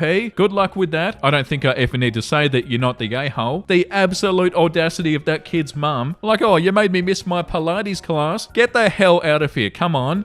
Am I the a-hole for taking advantage of my girlfriend? I feel like I'm going to get flamed, so a throwaway. My girlfriend and I have been together for 3 years. Since we started dating, we have a tradition of paying for each other for dinner for our birthdays. We don't have a limit on how much that meal would cost. My girlfriend doesn't drink. She at most has a mocktail or a sparkling water. I usually pay $100 to $150 for both of us for her birthday dinner. My birthday was 2 days ago and we went out. I drink, which my girlfriend doesn't like, and she thinks it's a waste of money, but it's my birthday and she agreed to pay for everything. I had 8 drinks and a steak and a dessert at a steakhouse, which cost about $200, and with her $70 meal, it came to $310 with tips. She didn't say anything at the time, but last night she blew up at me for drinking so much money and expecting me to cover it. I defended myself because it was technically unlimited, and no, I wasn't drunk. I have a pretty high tolerance, so it's not fair that I can't enjoy myself. You need 8 drinks to enjoy yourself? Nah, dude. She is pretty frugal, so she thinks it's a crazy amount, and she thinks I was an a-hole for leaving her with this high of a bill. We agreed that we'd pay for each other's meals and drinks, and it's not my fault that she doesn't normally get more than 1 drink, and it is non-alcoholic, so it's cheaper, but she's been ignoring me and refusing to talk about it. If she's that upset, I'll reimburse her for my portion, but then that's the end of our tradition. Wow. 8 bloody drinks when you know that your girlfriend's paying for it? Your girlfriend that you even said yourself doesn't like that you drink because it's a waste of money, and instead of having like 2 drinks or something reasonable, you're like, nah, my girlfriend's paying for it, so I'm gonna get 8, and you don't need 8 drinks to enjoy yourself. Well, you shouldn't anyway. Like, imagine that situation. You're getting genuinely drunk in front of your girlfriend that doesn't drink, and then expecting your girlfriend to pay for it at the end. Like, come on, I know it's your birthday, but you also need to think about how your girlfriend feels. It sounds like they were just sitting there watching you get drunk. Yeah, like the top comment says, you the a-hole, but not for taking advantage of the situation. A deal is a deal. If this was a contract, you'd have caveats for anything off base. I assume you didn't, so you're not bound to honor what I would call an assumed agreement of fairness, but that's why you're the a-hole. Instead of dealing with the real issue here, apparently you have very different definitions of what an acceptable level of drinking is. You push the envelope, not only by making her come along for your 8, seriously bro, 8 drinks, but making her pay for it. Passive aggressive AF. You did this spoiling for a fight and you got one. You're mad about being rained on your drinking, so you push back like this. You the a-hole. Yeah, and like the comment under it says, you the a-hole. Are you 21 or something? Who the hell orders 8 drinks at a birthday dinner with their girlfriend? I have a pretty high tolerance, so it's not fair scared that I can't enjoy myself. You can't enjoy yourself unless you're drunk. You need to get your crap together, dude. And the one under that, you're the a-hole. Even if there's no limit, there should be an understanding of keeping it relatively consistent. The tradition is paying for a nice dinner, not paying for you to get crap-faced. I don't care how much tolerance you have. 8 drinks is a lot and not in line with any normal dinner in my book. 1 or 2 drinks, sure. To be honest, I'd consider having 8 drinks on a date when the other person isn't drinking to be a-hole behavior on its own, even without the money angle. Yeah, 1,000,000%. That's the issue here. Well, like one of them anyway. Like, think about the other person. Literally getting drunk in front of your partner that's not even drinking. Yeah, that's not a fun night. The next one is called, am I the a-hole for downplaying my kids' behavior at a birthday party? My kids were 3, 7, and 8, and I dropped them off at their cousin's birthday party and sleepover last October, right before Halloween. I thought things all went well because nobody contacted me about anything before I picked them up the next morning. 2 days later, I heard my 7-year-old caused a scene when she brought a knife into the bouncy castle. I texted the mum of the birthday girl to ask what happened. She wrote that my daughter brought a knife into the bouncing castle and that she finds that behavior unacceptable. My first reaction was to ask her how did she get access to a knife. The mum then clarified that she brought in a butter knife from the cake table. So I wrote back, you mean she brought in plastic cutlery into a bouncy castle? The mum replied, a knife is a knife. I'm a 42-year-old man and I couldn't see what the big deal was. I asked my daughter why she brought it in and she said she was trying to pop balloons in the bouncy castle. So to me, it's just kids being kids. My responses to the mum definitely reflected that. However, we have since been uninvited to their Halloween celebration. We had a pity invite to their Christmas party where we got stares when we only showed up to drop off presents. And now this past weekend, we found out that we weren't invited to their big Easter party and egg hunt that they held with all their other cousins. Have I been the a-hole all this time? Yeah, dude. Pretty sure you can still hurt yourself with a bloody plastic knife in a bouncing castle. Like, come on, are you joking? They could land on it. It could go in somebody's eye. They're sharp when they snap in half. Like, yeah, there obviously weren't any accidents, but the mum that was hosting it wasn't okay with that, and that's completely fine. The top comment says, you the a-hole. Here's the way this should have gone. Oh no, I'm so sorry. I'll have a conversation with it about how inappropriate and unsafe that was. I'm so glad nobody was hurt. That's it. Every single mum has different stuff they find upsetting or place more weight on, and you were dismissive instead of understanding. Roles reversed. If one of her kids did something that you found dangerous and she didn't care, you'd be upset too. The next one is called, am I the a-hole? My friend thinks I'm an alcoholic, so I made fun of her recovering dad. It's a running joke in my 19-male group that I'm an alcoholic. My friends know that I'm not really, but I drink a lot more than them and I get blackout drunk quite often, hungover to a lot of our events, etc. I've been drinking since I was about 15 and I've known a lot of them since then, so we're all comfortable with it. I guess one of my friends, Sarah, 19 female, has started to think that I actually am. If I ever mention that I'm hungover or I've been drinking or something, she'll tell me to stop or tell me that I'm going overboard. She even messages me alcoholic phone lines sometimes. I get her concern and maybe I do drink too much, but definitely not enough to make me an alcoholic. Her dad's a recovering addict and was in the hospital for it when she was younger, so I feel like she's more paranoid because of this. She knows that I don't appreciate how many times she says this to me, and yet she does it anyway. On Saturday night, it was my friend's birthday and we went out for a meal. I was drinking and I probably drank too much, and Sarah was talking to me at the end of the night and told me that I genuinely need to see somebody because I'm really worrying her. I told her that just because her dad nearly died doesn't mean I'm gonna die, and she was hurt and she called me a C word. I don't think anybody else heard our conversation, but am I the a-hole? Maybe I shouldn't have brought her dad into it, but she never leaves me alone and it's really, really annoying. Wow, okay. The top comment says, you drink more than your friends do. You often drink more than you intended to. You often black out from drinking. Your friends call you an alcoholic as a joke, and she's not paranoid. She's recognizing signs that she knows all too well, referring to her dad nearly dying and saying it couldn't happen to you. Wasn't making fun of him because there's no fun to be had there. It was plain old denial. You the a-hole, get help. Yeah, there's a lot of denial going on here. Like, are you sure you're not an alcoholic? This comment too, you the a-hole, but please take care. As an alcoholic myself, 24 female, I'm seeing a lot of early warning signs. At the age of 19, I too drank more than others. I know all too well the blackouts and the hangovers and the concerned looks and the straight up denial. Now I'm deep in my alcoholism, and I wish that I hadn't have been so defensive. When alcohol begins causing arguments and fallouts, and when it makes you say things that hurt people and make light of their trauma, please recognize that it only gets worse from here on out if you continue to deny it. I denied it. I told everybody I was okay, that I could stop if I wanted to, but I just didn't want to. I even convinced myself. Now I wish I would have done things differently. Do not push people away like this, and try to realize that being defensive about alcohol to the point where you're this rude and using somebody's traumatic experience as an insult is not normal. Alcoholism destroys relationships. Let this be the warning sign that it is, and don't use it to push people away further. Yeah, you're the a-hole, but I also know that alcoholism makes you do and say stuff out of character. You the the a-hole, but it's not too late to make amends. Yeah, that's a really good comment. But also, to be fair, a post like this could definitely be a blessing in disguise. Like, there are a lot of good supportive comments here. I hope you can turn this around, OP. The next one is called, am I the a-hole for not inviting my eldest brother to my wedding? I, female 30, am marrying my fiance 29 male in 2 months. I have 3 siblings, 25 male Sam, 37 female Sarah, and 42 male Jake. My mum got pregnant at 18 and gave birth to my eldest brother Jake. Jake and I are half siblings. Due to our age gap, I never really bonded with my oldest brother. When I was 6 years old, he went to college. He used to call mum and dad, his stepdad, pretty often to ask about me and my other siblings, but that was it. Nothing more than just normal, how are you and what are you doing? We never really hung out with him. Only my sister Sarah was close to him. They used to talk a lot, unlike me and Sam. Whenever he visited, he used to bring chocolates and presents for us, and he would take me and my other siblings to lunch and dinner. As I grew up, we started to drift apart. On the other hand, I have a very good relationship with my other siblings. Currently, Jake and I only talk like once a month. Now to the main issue. I'm getting married to the love of my life, and we've planned a small wedding, nothing big or extravagant. We're saving for a home and a honeymoon. Since it is going to be a small wedding, both of us have decided to only invite close friends and family members. I've invited 4 friends and mum, dad, Sarah, Sam, and my grandmother from father's side, my only grandparent that's alive. When I broke this news to the family, all hell broke loose. I was expecting my mum to be upset that I didn't invite my brother, but almost everybody was upset, including Sam, which I didn't expect. So it turns out that Sam wanted to become a software engineer, and Jake was a software engineer. For that reason, he and Jake started to talk more, and Jake guided Sam in his journey of becoming a software engineer. I, on the other hand, am a lawyer, and I didn't know they reconnected. All of them are saying that I can't do this to Jake, and he's also family. I have talked to Jake, and he said that he's okay with not being invited, but would appreciate if I reconsidered my decision as I was invited to his wedding. My fiance is fine with inviting Jake, but I think only people who should be part of the wedding are the ones that you love and care about. Yeah, why are they the one that's being singled out? From what we just read, it seemed like they were completely fine and completely nice, and they were trying to make an effort. So why are they the only person that's getting excluded? Yeah, the top comment, you the a-hole. So your much older brother has always been inclusive of you, never done anything bad to you, and talks to you every month, and for that crime you're excluding him from your wedding while inviting literally everybody else. Just because you're not the center of his universe, you're throwing a tantrum that he doesn't love you, when all he's done is be loving, albeit older. Why is it on him to do the work? What about you? What have you ever done to connect with him? You should be ashamed of yourself and your outlook on this. Grow up. Yeah, they were talking about all the different ways they were making an effort, and even said whenever he visited us he'd bring chocolates and gifts, but yeah, there's no talk about OP putting in any effort, and then he just gets excluded for no reason when he's definitely been trying to build a relationship. Yeah, like the comment under that one says, you the a-hole, he was a good big brother to you growing up, and obviously cared about you. You're totally different ages, so it's not abnormal to not be incredibly close. You say that you only talk about once a month, but that's on you too. You could make more of an effort to have a closer relationship with him. To invite all but one of your family members for this reason is pretty petty. Yeah, and that would definitely hurt their feelings too. Like, oh, I've been trying hard, and I'm the only person in the family that isn't invited. Yeah, that sucks, OP. Am I the a-hole for telling my sister's boyfriend of 3 years that he has no place in my family? I, 21 female, have a little sister, 19 female, that's been dating this guy, 22 male, who I'll just call Jose. They'd been dating for 3 years, this October marking their 4th year together. If I had to describe my friendship with her boyfriend, it'd have to be iffy. It started out as simple hellos and see you laters when they started dating, but that's because I wouldn't see him as often as I do now. She would always go over to his house back then, and then when he started coming around my family more often, things kinda jumped from there. If you've read my other posts, you'll be able to understand just how chaotic my family really is, and we found out pretty fast that Jose wasn't really for it. It started about half a year into their relationship. He'd usually keep to himself or only focus on my sister, but if my sister got annoyed by any arguing or was in an argument herself, he would pop up out of nowhere and begin telling us off for whatever we're doing. Yeah, that's what a good partner does. He would do it in a passive-aggressive way that would immediately get under my skin. It would continuously be this way, where if my sister was upset because of something going on in between our family, he'd show up like her knight in shining armor to add his 2 cents into the mix. Fast forward to today, I won't say any full details for personal reasons, but my mother and I were having a conversation. It gradually got a little bit heated as we were having a disagreement. I can safely say that it hadn't turned into an argument until my sister got irritated and asked what was going on. My mother explained her point of view of the situation, and then my sister began to defend our mum. Yeah, I will admit I got a bit annoyed because the conversation had nothing to do with her, but I only got really angry when, as usual, Jose added himself in. Because we were yelling at each other, I couldn't hear most of what Jose had said, but I was able to make out, shut up, you're annoying, and I can hear you all the way over here. For context, all 4 of us were in the same room, and the room wasn't that big at all, so it would make sense for him to be able to hear me, would it not? Anyway, in the heat of the moment, I blurted out, dude, no one is talking to you. You're literally just the boyfriend. You can be replaced replaced in a heartbeat. You have no place in my family other than being my sister's partner. My mother ended up shutting the entire thing down and everything was silent. I decided to shower to relax my thoughts, and then I ended up thinking about if what I said went too far. Oh, you think? And I've been thinking about it since I left the building. That's so bad. Yeah, the top comment, where your family sounds toxic as hell. I applaud Jose for putting up with it as long as he has. All of you except Jose sounds super annoying to have to listen to. And then when Jose expressed his understandable opinion, you got defensive. Here's an idea. If you don't want somebody who's not involved in an argument to put their 2 cents in, don't have the argument or continuous arguments in front of them. You the a-hole. Yeah, and that was an awful and hurtful thing to say to them, OP.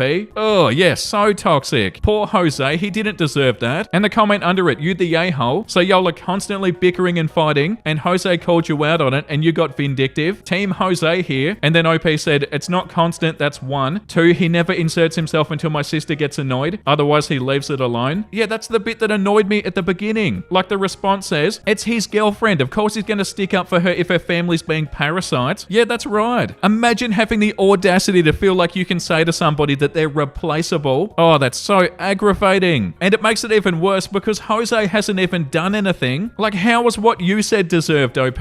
Yeah, I can't believe what we just read. Am I the a-hole for telling my friend about his son? Okay, so I have 2 best friends. Let's call them Josh and Alice. 4 years ago, I introduced them to one another, and after a few months, they started dating. At the start, everything was fine, but Alice started to complain that after the first year, Josh would always come home late and started to be colder towards her. They stayed like that for another year. Josh didn't care anymore, and Alice wanted to make it work, but it only ended up with fights. On the second year of their relationship, Alice found out that Josh was cheating, and they broke up. I decided to continue being friends with them both because I knew they'd both done wrong things during their relationship, and also because we'd been best friends for a long time. A month after the breakup, Alice called me crying, told me that she was pregnant, and begged me not to tell Josh because she wanted to raise the kid alone, because she didn't want somebody like Josh around her kid, so I decided to stay quiet for her sake. Yesterday was her son's birthday. Let's call him Felix. He was turning 2 years old. The guilt of hiding him from my best friend was overwhelming me, especially since we were at a party together. After a few shots of vodka, I ended up telling Josh everything. He was possessed with rage and left the party immediately. That's when I realized the crap was already done. 30 minutes after Alice called me, I'd never seen that woman yell in my life, and it was really scary. Before I could even start, she yelled about how she spent the last 2 years and 9 months begging everybody she knew not to tell Josh, and that now he was sitting at her couch waiting for the small party that she planned to be over so he could meet Felix. I tried to apologize, but she said that it was already too late now, and now she'd need to co-parent with Josh. I said that it was his right as a father to know that he has a kid, but she said that I was a son of a biatch just like him, and to never talk to her again. After that, she blocked me. I don't know if what I did was right or wrong, because before that, I felt guilty for not telling Josh, and now I feel guilty because I did. Am I the a-hole? Wait, did this happen on their birthday? That's what it said, didn't it? Oh, that's awful. The top comment says they'd both done wrong things during their relationship. You've only mentioned Josh being emotionally cold, checking out of the relationship, and him cheating. You don't bring up any ways that Alice was in the wrong, and her insistence to keep it a secret sounds like there was a whole lot more going on than just becoming inconvenient to her to have to co-parent. And the reaction of Josh to get possessed with rage and storm off, and then sit down at her place and wait out the kid's birthday party sounds bad. You're the a-hole for pulling this on the child's birthday of all days. I just hope that he won't remember it, and that this won't end up hurting him. Edit, I want to clarify that I'm not faulting Josh because he's upset at having the rug pulled on him like that. That's a big surprise. I'm faulting him for his immediate action to stake out his ex's couch, to demand to meet a toddler that has no idea who he is, why he's still angry, regardless who's right or wrong in their old relationship. That isn't fair to Felix. Yeah, definitely not. And also this one, you the a-hole. None of this was your business to start with. She shouldn't have confided in you, but it's easy to see that in retrospect. I agree that she shouldn't have kept it from him, but your only job was to keep your mouth shut. Maybe in time she'll forgive you. Yeah, and we don't know why Alice wanted to keep it a secret, and we also don't know why Alice told so many people and told them to keep it a secret, but still, you're definitely in the wrong in this situation, OP. Am I the a-hole for siding with my kid against my wife? My 44 male wife, 42 female, and I have 3 kids. Let's call them Josh, 15 male, Megan, 14 female, and Sharon, 12 female. My wife has always enforced strict rules. The relevant rule here is her rule around chores. She has a list of chores for the kids to complete weekly before Saturday morning. 1, make your bed. 2, do your laundry. 3, do the dishes. 4, take out the trash. 5, vacuum the living room. 6, clean their rooms. 7, clean the shared bathroom. Each week, my wife will assign communal chores to each kid, and each one is responsible for their individual chores like cleaning their own room. These chores are assigned ahead of the week, and if they're not done by Saturday morning, they can kiss their weekend plans goodbye. They're not grounded, but my wife revokes their privileges to hang out with friends until the chores are done. Josh Josh has entered his rebellious phase and is really pushing limits recently. This weekend he had plans to go snowboarding with his friends. He assured his mum and me that his chores will be done this morning. Come today, Saturday, the dishes haven't been touched, all of his laundry remains in the hamper, and you can't walk into his room. He was fully decked out in his snow gear, and when my wife asked him what he thought he was doing, he grinned and proudly announced that he came up with a plan. He made an agreement with his sisters that if they did his chores today, he would do all of the communal chores the next week. I thought this showed good problem solving. My wife felt differently. She said that was not the agreement. He started to bargain and negotiate with my wife, growing increasingly desperate and frustrated. Trying to be a mediator, I asked my wife if it was really necessary to revoke his ski trip. He found a way to make it work so the chores get done, and we teach our kids to keep our commitments, and he made a commitment to his friends to go snowboarding with them. My son couldn't have looked happier in that moment, and my wife was floored. She said he came up with this plan without running it by her. It might be a different story if he brought this solution to her last night, but he's only trying to do a run around us. She said that he could not go. End of story. This is where I might be the a-hole. Unable to control his anger, he yelled "F you" to my wife. You could hear a pin drop in that moment. I was so caught off guard by this outburst, I started laughing and I couldn't stop. My wife looked at me with betrayal, and then she quietly grabbed her purse and walked out of the house. Oh, dude. I know I shouldn't have lost my composure, but I'm honestly not sure if I'm the a-hole for siding with my son. The rules my wife had seemed a little unreasonable given the weight of the outcome. Yeah, you're the a-hole. What? Oh yeah, what a good message to send to your kid, that they can speak to your wife like that. Nah. How is it even a question if you're in the wrong? Yeah, like this comment says, A, it's end run, not end run. B, you the a-hole, your son is definitely in the wrong. And by supporting him, you completely undermined your wife's authority. By laughing when he said F you sent a clear message to your son that he can treat his mother and her clear rules with contempt, and that you'll side with him on both fronts. Your wife was completely correct at all points in this situation. No mediation was even necessary or helpful. What's wrong with you? Yeah, what? And what part about that is even funny? The top comment says, you the a-hole, what's wrong with you? If I ever spoke to my parents that way when I was a minor, I would be grounded indefinitely. How can you even allow your son to disrespect your wife that way? Your wife was right. The rule of the house is that the kids must have their chores done by Saturday morning, or their weekend plans will be cancelled. Your son's chores were not done. As your wife pointed out, if he wanted her to make a one-time adjustment to the rule, he should have asked her yesterday instead of informing her on his way out of the door. Furthermore, what proof do you even have that your son was telling the truth? Did you even ask his sisters if they agreed to do his chores? If he's this rebellious and disrespectful, it's possible that he's also a liar. Yeah, I don't understand any of the stuff we've read today. Like, how does this even happen? And you don't let your son talk to your wife like that. I feel like we should read one more. Am I the a-hole for cancelling my daughter's therapy because she had bad grades? My daughter, 14, had anxiety problems ever since she was little, but it was not severe. 3 months ago, my daughter changed drastically. She stopped dating and talking to us or her friends, and her marks dropped. We were really concerned, and her teacher strongly suggested that we take her to therapy, which we did, and she was diagnosed with severe depression and social anxiety, which was expected. The therapy sessions did look like they helped her well. In the first month, she already began making progress and started talking to us and her friends again, and is eating whatever her mother's cooking. We were really happy to see this, and every day she will get better and better. The thing is, her marks didn't. They're terrible, and she ended up barely passing this year. This is what infuriated me and made me cancel her therapy sessions. I know to some it might sound terrible, but paying $120 per session and seeing no progress in her marks makes me feel like I'm seriously wasting my money. You just said all the progress that they were making. Forget about the grades, they're making progress. Now that she returned back to normal, not only that, but since she really enjoys going to therapy, I think telling her that she needs to get higher marks to continue her therapy sessions will motivate her to study harder and thus score better marks. My wife disagrees with my logic, and we had a massive argument because of it, and it ended with her saying that she's going to pay from her money, which hurt me since I see my and her money as ours. My daughter's also upset on me and was begging me to keep her therapy sessions, but I think I'm going to stick to this plan. Am I the a-hole here? Edit, I deeply apologize about my ignorant replies and for hurting so many people. Please note that I had no intention in offending anybody, and it was so upsetting to see how mental illness has affected many of you. I hope you guys can overcome this one day. I've talked to my wife and her therapy sessions will continue. Wow, yeah, definitely the a-hole. And even when they said there, my wife disagreed with my logic, I'd probably say that isn't logical, what you were saying. Like, that doesn't make sense. Like, stopping the therapy sessions, that doesn't make sense. That isn't logical. The top comment says she's returned to normal. I don't think you understand how depression works. It sounds like all you care about are her grades, and not that she gets to a better place mentally. You the a-hole.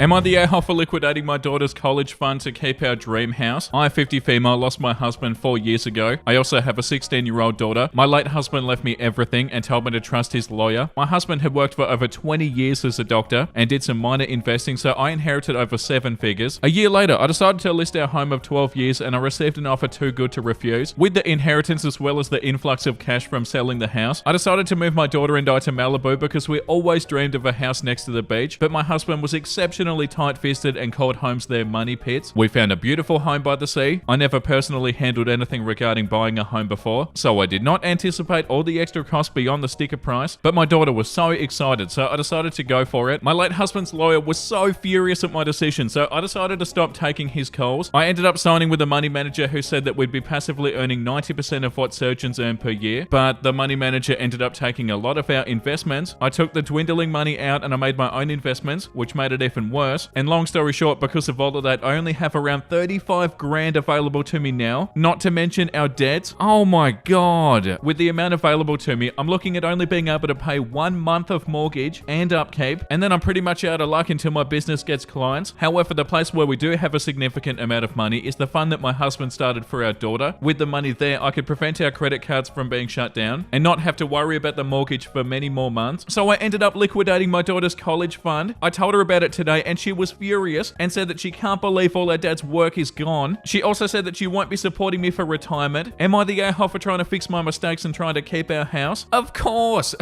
It said there, with the amount available to me, I'm looking at only being able to pay 1 month of mortgage and upkeep. And that's when they were talking about having 35 grand. So what, you moved to a place in Malibu that costs 30 grand a month? Am I understanding this right? And you said you inherited over 7 figures. So like, was that $1 million or was that like 5 million? They obviously spent most of it on the house and then lost the rest of it. This is so wild. There's so much to unpack here. Let's start with the bit where this bloody money manager said that they'd be passively earning 90% of what a surgeon earned per year. Hey, don't believe that.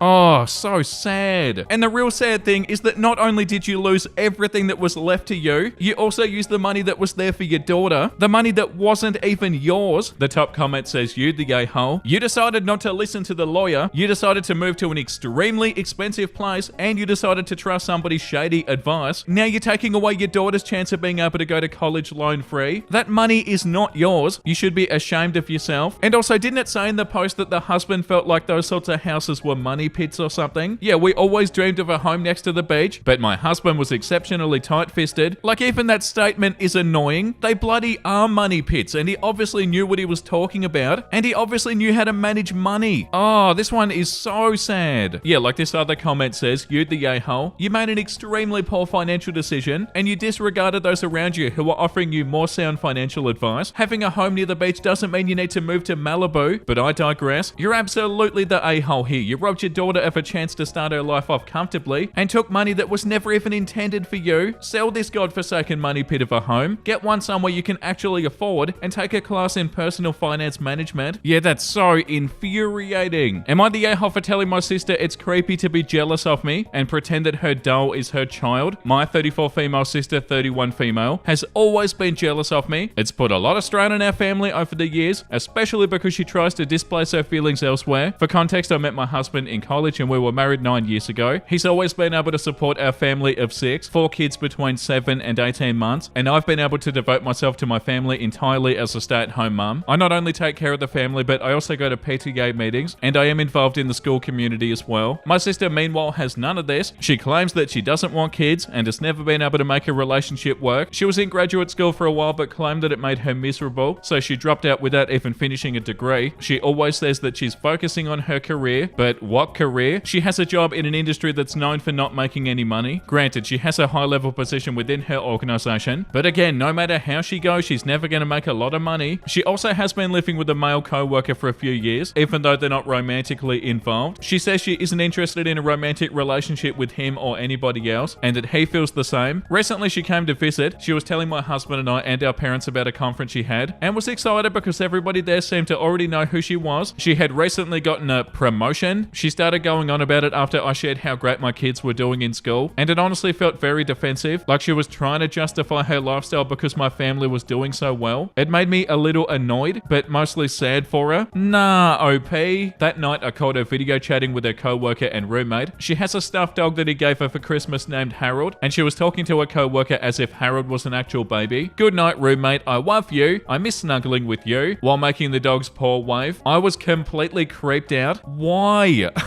It is not healthy to think of a stuffed animal as your own child, let alone to talk to it like one. Oh my god, this is so annoying. I confronted her. She tried to laugh it off and said it was just a silly thing that she does, and refused to acknowledge the deeper issues there. I got frustrated and I told her that it was creepy to be jealous enough to pretend a stuffed animal was her child, and that if she wanted to be a mother, then she should have made that happen for herself years ago, instead of ruining her chances at happiness by focusing on a job. Oh nah, OP. She laughed at me in the moment and said, why would I be jealous of you? Later my husband told me that he thought he heard her crying in the bathroom. Am I the a-hole for trying to give my sister a much needed reality check? Oh god. I feel like she needed to hear that if she ever wants to have a real family and not just a literal toy that she pretends is a baby. No, you were just being mean, OP. And they're so obviously not jealous of you. Like nothing here said that they were jealous of you. Yeah, the top comment. There are no deeper issues. Just you trying to create drama to prove that she's jealous of you so that you can feel better about your life choices. Your sister wasn't crying because you gave her a reality check. She was crying because her sister was being cruel to her. You the a-hole? Yeah, definitely. That's not a reality check. And also this bloody attitude that the life that you live is the life that everybody else should live, or like they're less than you or something, or like they can't be happy if they don't have children or something. That's a load of crap, OP. Some people love the idea of having a lot of kids and stuff. To other people, it's the last thing they want to do. And for you to have the audacity to act like there's something wrong with your sister's life just because she doesn't want to do what you're doing, that's so awful and so judgmental. Yeah, like this comment said, are you literally an evil stepsister from a Disney movie? Get over yourself. The way that you live your life is right for you, not everybody. And judging others on these standards is just purposefully arrogant. You are not better than your sister. Again, you're not better than your sister. In fact, your sister's better than you in a lot of ways. Let's hope that your children take after their aunt's humility and grace instead of being cursed by taking after you. You the a-hole. Yeah, that was unbelievable. The next one is called, am I wrong for cancelling my order at this coffee shop? I was at this coffee shop and the cashier was really pretty. She had a cool anime tattoo also. I was going to get some coffee and a donut and I said, hey, I like your tattoo. What's your favorite character from that anime? She kept a straight face and she just said, how can I help you? I then said, I like anime too and I just wanted to see what shows and characters you liked. She still showed no emotions and was like, sir, do you want anything? I just said, actually I did, but you made me change my mind. Bye. And I walked away. I didn't want my coffee anymore after that. I was trying to be nice and get to know her and she was acting like that. Yeah, but like they're a barista. They're not there to get to know you. They're working. It's not the time or the place to do that. Yeah, like this comment says, dude, she was working and not trying to get to know anybody. Do you know how often that happens during the day? She doesn't owe you any personal conversation. Yeah, you're wrong. Yeah, that's what I was going to say. Like this would happen all the time. And they're probably so sick of it. Like, can't I just do my job? The next one is called, am I the a-hole for making my daughter choose a different restaurant for her birthday meal than the one that she really wanted? My 39 female daughter very recently had her 17th birthday. My husband 42 male and I told her to pick out a restaurant that she'd like us to take her to. She chose a seafood restaurant that we'd never even been to. In looking over the menu, I saw the vast majority of the dishes contained shellfish. There were a few fish entrees, as well as some surf and turf, but there were only a couple of non-seafood dishes. Our son 15 male is deathly allergic to shellfish. He also can't stand fish. There were only a couple of dishes he could actually eat. I didn't want to take him there because I knew that he wouldn't really enjoy his meal, and I was worried about cross-contamination. I told my daughter this restaurant wouldn't work and she'd have to pick out a different one. My son said that he'd be fine just staying home, that we could use the money that we would have spent on his meal to just order him a pizza instead. My husband also insisted that since it was our daughter's birthday, that she should be able to choose the restaurant and that our son would be fine home alone with a pizza and video games. But here's the thing, we can only afford to go out as a family every so often. When we splurge on a restaurant meal, I want both of our children there. I insisted and my daughter chose a different place and we had a nice meal as a family, but she still is a little bit salty that she didn't get to have her first choice of restaurants. Most people I've asked say that I'm wrong, but again, we can only afford to go out every so often. Is it so wrong that I wanted to do it as a family? My daughter still had a nice birthday meal. Yeah, like the top comment says, you the a-hole for a lot of reasons. First, if you're going to put parameters on her choice, you should have told her that beforehand. Second, you seem more hung up on the fact that your son wouldn't like the food than his allergy. Your son's preferences are irrelevant. It's your daughter's day, and he seems to understand that, but you don't. And third, if you're really concerned about cross-contamination, you could have called ahead to discuss your concerns and see what precautions the restaurant would be willing to take. If that isn't satisfying, which would be perfectly understandable, your son did offer to stay at home. I get that you want a family family meal, but all you've done is tell your daughter that she isn't worth individual celebration. This could have been a great opportunity for you and your husband to have individual time with your 17-year-old, a rare opportunity, but instead you squandered that, creating unnecessary conflict and possibly form resentment between your daughter and her brother. Yeah, definitely. And your son wasn't upset about staying home either. This is so strange because I'm so used to saying, oh, you're not the a-hole, OP, but I can't say that today. The next one is called, am I the a-hole for asking my brother to bring me along? My female 18, brother male 27, and his wife 27 are going to New York City, which is about 6 hours away from where we live. Their plan is to drive there and spend a few nights and then drive back. On a related note, one of my oldest friends in the world moved to New York City 5 to 6 years ago. I've been planning on going and visiting her anyway, but my dad doesn't want me to drive since it is pretty far. So I asked my brother if I can come with him and he could just drop me off at my friend's house on their way. He looked at me funny and went, I'm not doing that. And I asked why, and he said he wasn't going to bring me along on a vacation with his wife. I said I wouldn't be coming on the actual vacation. He could just drop me off. And he said that they're going to be in the city for multiple nights and he doesn't feel right leaving me alone in the city for that long. He asked what my plan was for sleeping, and I said I'd just stay with my friend, or worst case scenario, I'd sleep on the couch in their hotel room. But he literally laughed in my face after that. He said that he definitely wasn't letting me into their hotel room on their vacation and that he didn't want to babysit me during the trip. That was pretty mean of him. No, it wasn't, since I'm literally not even going to be with them most of the time. Yeah, but that's not even planned, is it? And I said that it wouldn't be babysitting since all they'd have to do is drop me off and pick me up. He said, and drive you there and drive you back and let you sleep in our hotel room. But my thoughts are that driving, sleeping in the hotel, those are all things that he's doing anyway, and it wouldn't cost him anything extra to let me come along. This is a joke, isn't it? The actual vacation, they'd still be alone. It'd basically be like we were just driving near each other. No, it wouldn't. I said all of this to him, but he just kept saying no and that he wouldn't do it. And I guess I might be the a-hole because I told him he was being stingy and prioritizing his wife, who he only married like a month ago, over his actual family, who is known as long as he's been alive. That's not what it's about. They're going on a romantic trip together because they love each other. They don't want anybody else there. Oh my God. And you're not entitled to go. I know he hates being called out like that, but I was just really angry. After that, the conversation basically ended and he started ignoring me. I talked to my parents and they said they'd talk to him, but they can't make him do anything, even though he's their son, especially since I tried to quote unquote force myself into a trip. What do you mean quote unquote force yourself into the trip? That's exactly what you did. Am I the a-hole here for this, or is he just being mean? Can somebody please explain to me how the hell he would be being mean? Oh, you're so mean for going on a romantic trip with your partner. What?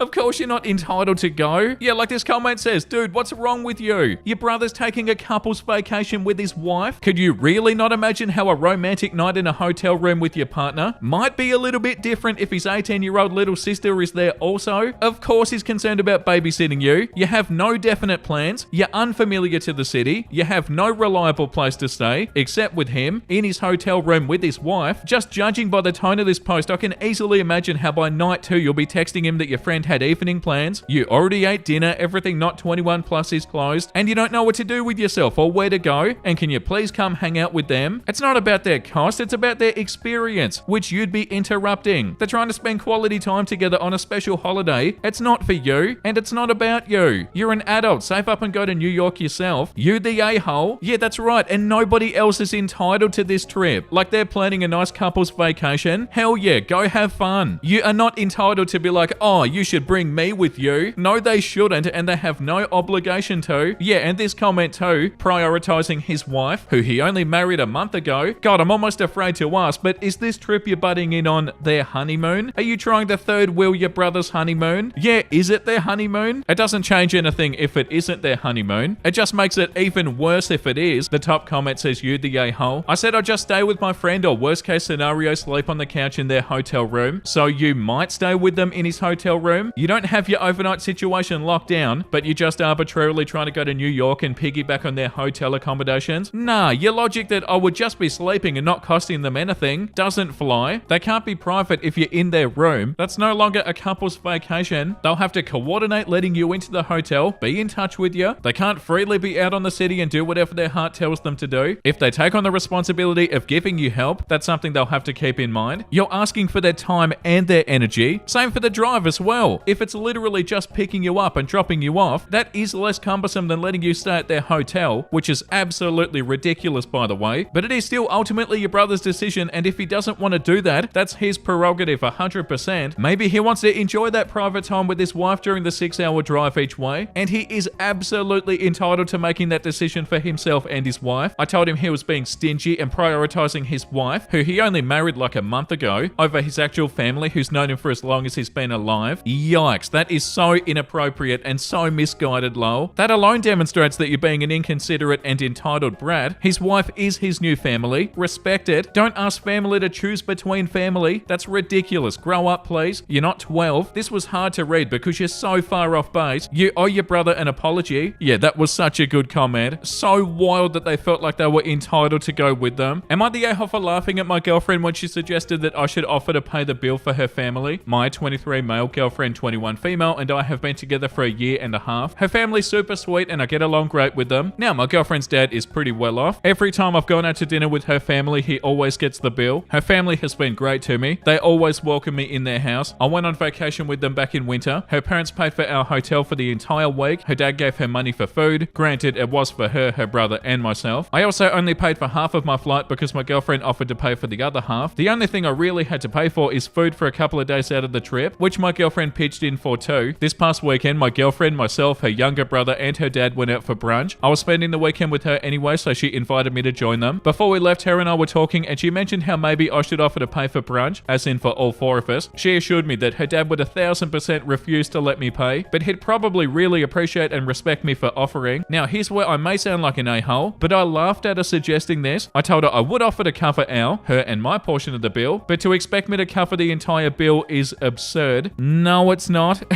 You've just spent the entire post up until this point telling us all the good stuff they've done for you and all the good stuff they've paid for. Pretty sure you could pay for this. Sure, I work a full-time job and all of that, but I have my own bills and stuff to worry about too. And she wants me to offer to pay for $150-ish brunch. Yeah, dude.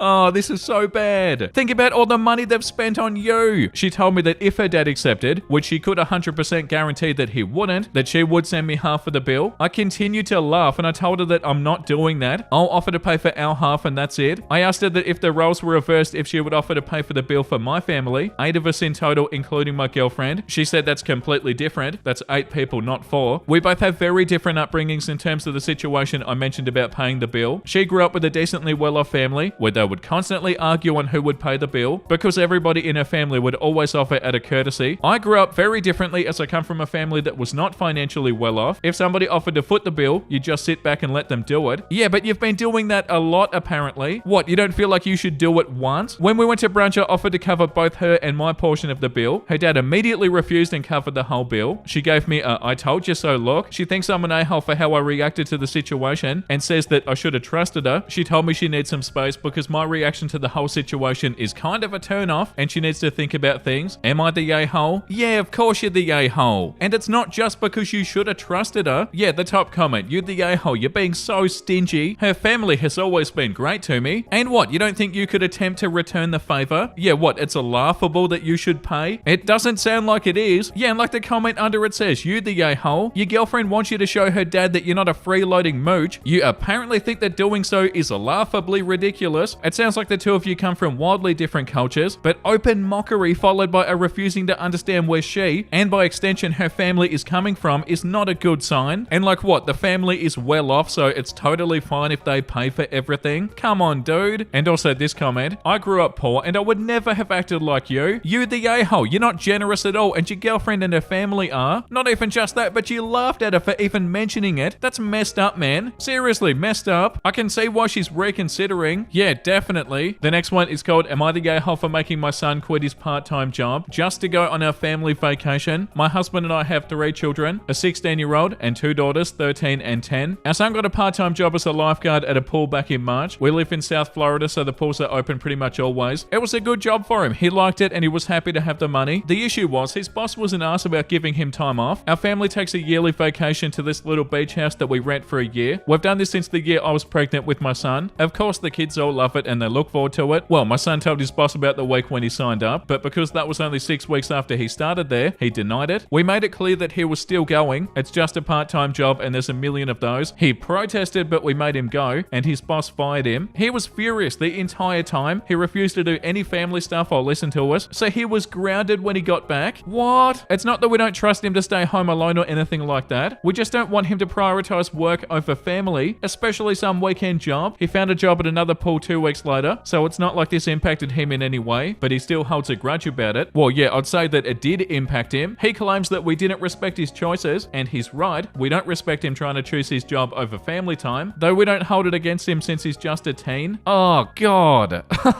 These are so bad. Yeah, this comment. You the a-hole. He made a commitment and you made him break that. That was a really crappy thing to do. And then you punished him when he was understandably upset. Yeah, to then ground him on top of it. Come on. And like this comment says, you the a-hole. You made him lose his job. He's 16. It's not like he's prioritizing work over vacation at 16. He's just starting to get started. And now he's got a job that can't be used for a recommendation. You seem so blasé about causing your son to lose his job. I'm glad that you don't hold it against him, but he definitely has the right to hold it against you. Yeah, definitely. Okay, time for one more. Then we're definitely reading something wholesome. Am I the a-hole for participating in my neighborhood's Easter egg hunt that was meant for children? I, 25 female, have always loved Easter and my family will participate in egg hunts every single year. I also love Easter candy, which makes the hunts even more fun for me. I recently moved to a new city with my partner, 25 male, and we saw that our neighborhood association was throwing an Easter extravaganza. We thought this would be a good opportunity to get more involved in the community, so we signed up to volunteer. I asked the president of the association if I could also sign up for the Easter egg hunt due to my love for the holiday, and she said that it should be fine. Turns out nobody above the age of 10 had signed up, though I thought it should be okay, as there were like 70 kids participating, so my presence wasn't super obvious. A lot of the kids' parents were staring at me by this point, but I brushed it off. When the hunt began, I didn't mean to go too crazy, but after I filled my basket and then looked back, the path was marked by a clear swath of eggless grass. Some of the kids definitely didn't get as much candy as me, but everybody seemed happy enough. As I made my way back to my partner though, the parents were making comments that they knew that I would overhear about how the egg hunt was for children. My partner suggested that I give back some of the eggs, so I returned some to the kids who were nearby, just until enough parents seemed to be off my back. However, I didn't want to give every kid an egg because that would take too long, and I would basically be out. Nobody else said anything before we left, but in the week since, I've seen some of the parents and they've been much colder towards me. Am I the a-hole? Edit, way more people have responded to this than I expected. I now realize how bad I dropped the ball on this one. Also, a lot of people are questioning my social awareness, and now I am too. I've never been diagnosed with a personality disorder, but I have been diagnosed with ADHD. How can I repair my relationships with my neighbors? I really don't want to move now, but I'm feeling pretty embarrassed. Right, okay, so at least you realized it. Definitely not as bad as the other ones we've read today. The top comment says you the a-hole. Not for signing up to do it, but for basically stealing candy from children. You treated it as a competition by gathering as much as you can. Maybe next year your Easter candy hunt should be to stores the day after Easter to find as much candy as you can on a discount. Yeah, definitely. And that's enough for today. This was so fun, and let me know down below if you enjoyed it, guys. We have to do more Am I the Devil episodes, but for now, let's read something wholesome. City people call you swamp puppies. I am cute like a puppy. No, happy noises. Beautiful swamp puppy. Hell yeah, that doodle guy. Me with all of my love that I can physically give. You, the beautiful and lovable person that you are. And so nice after what we've read today. Mama, let me see Daddy this weekend. Billy, did you forget the magic word? No. Zorothrius. Oh, hey there, sport.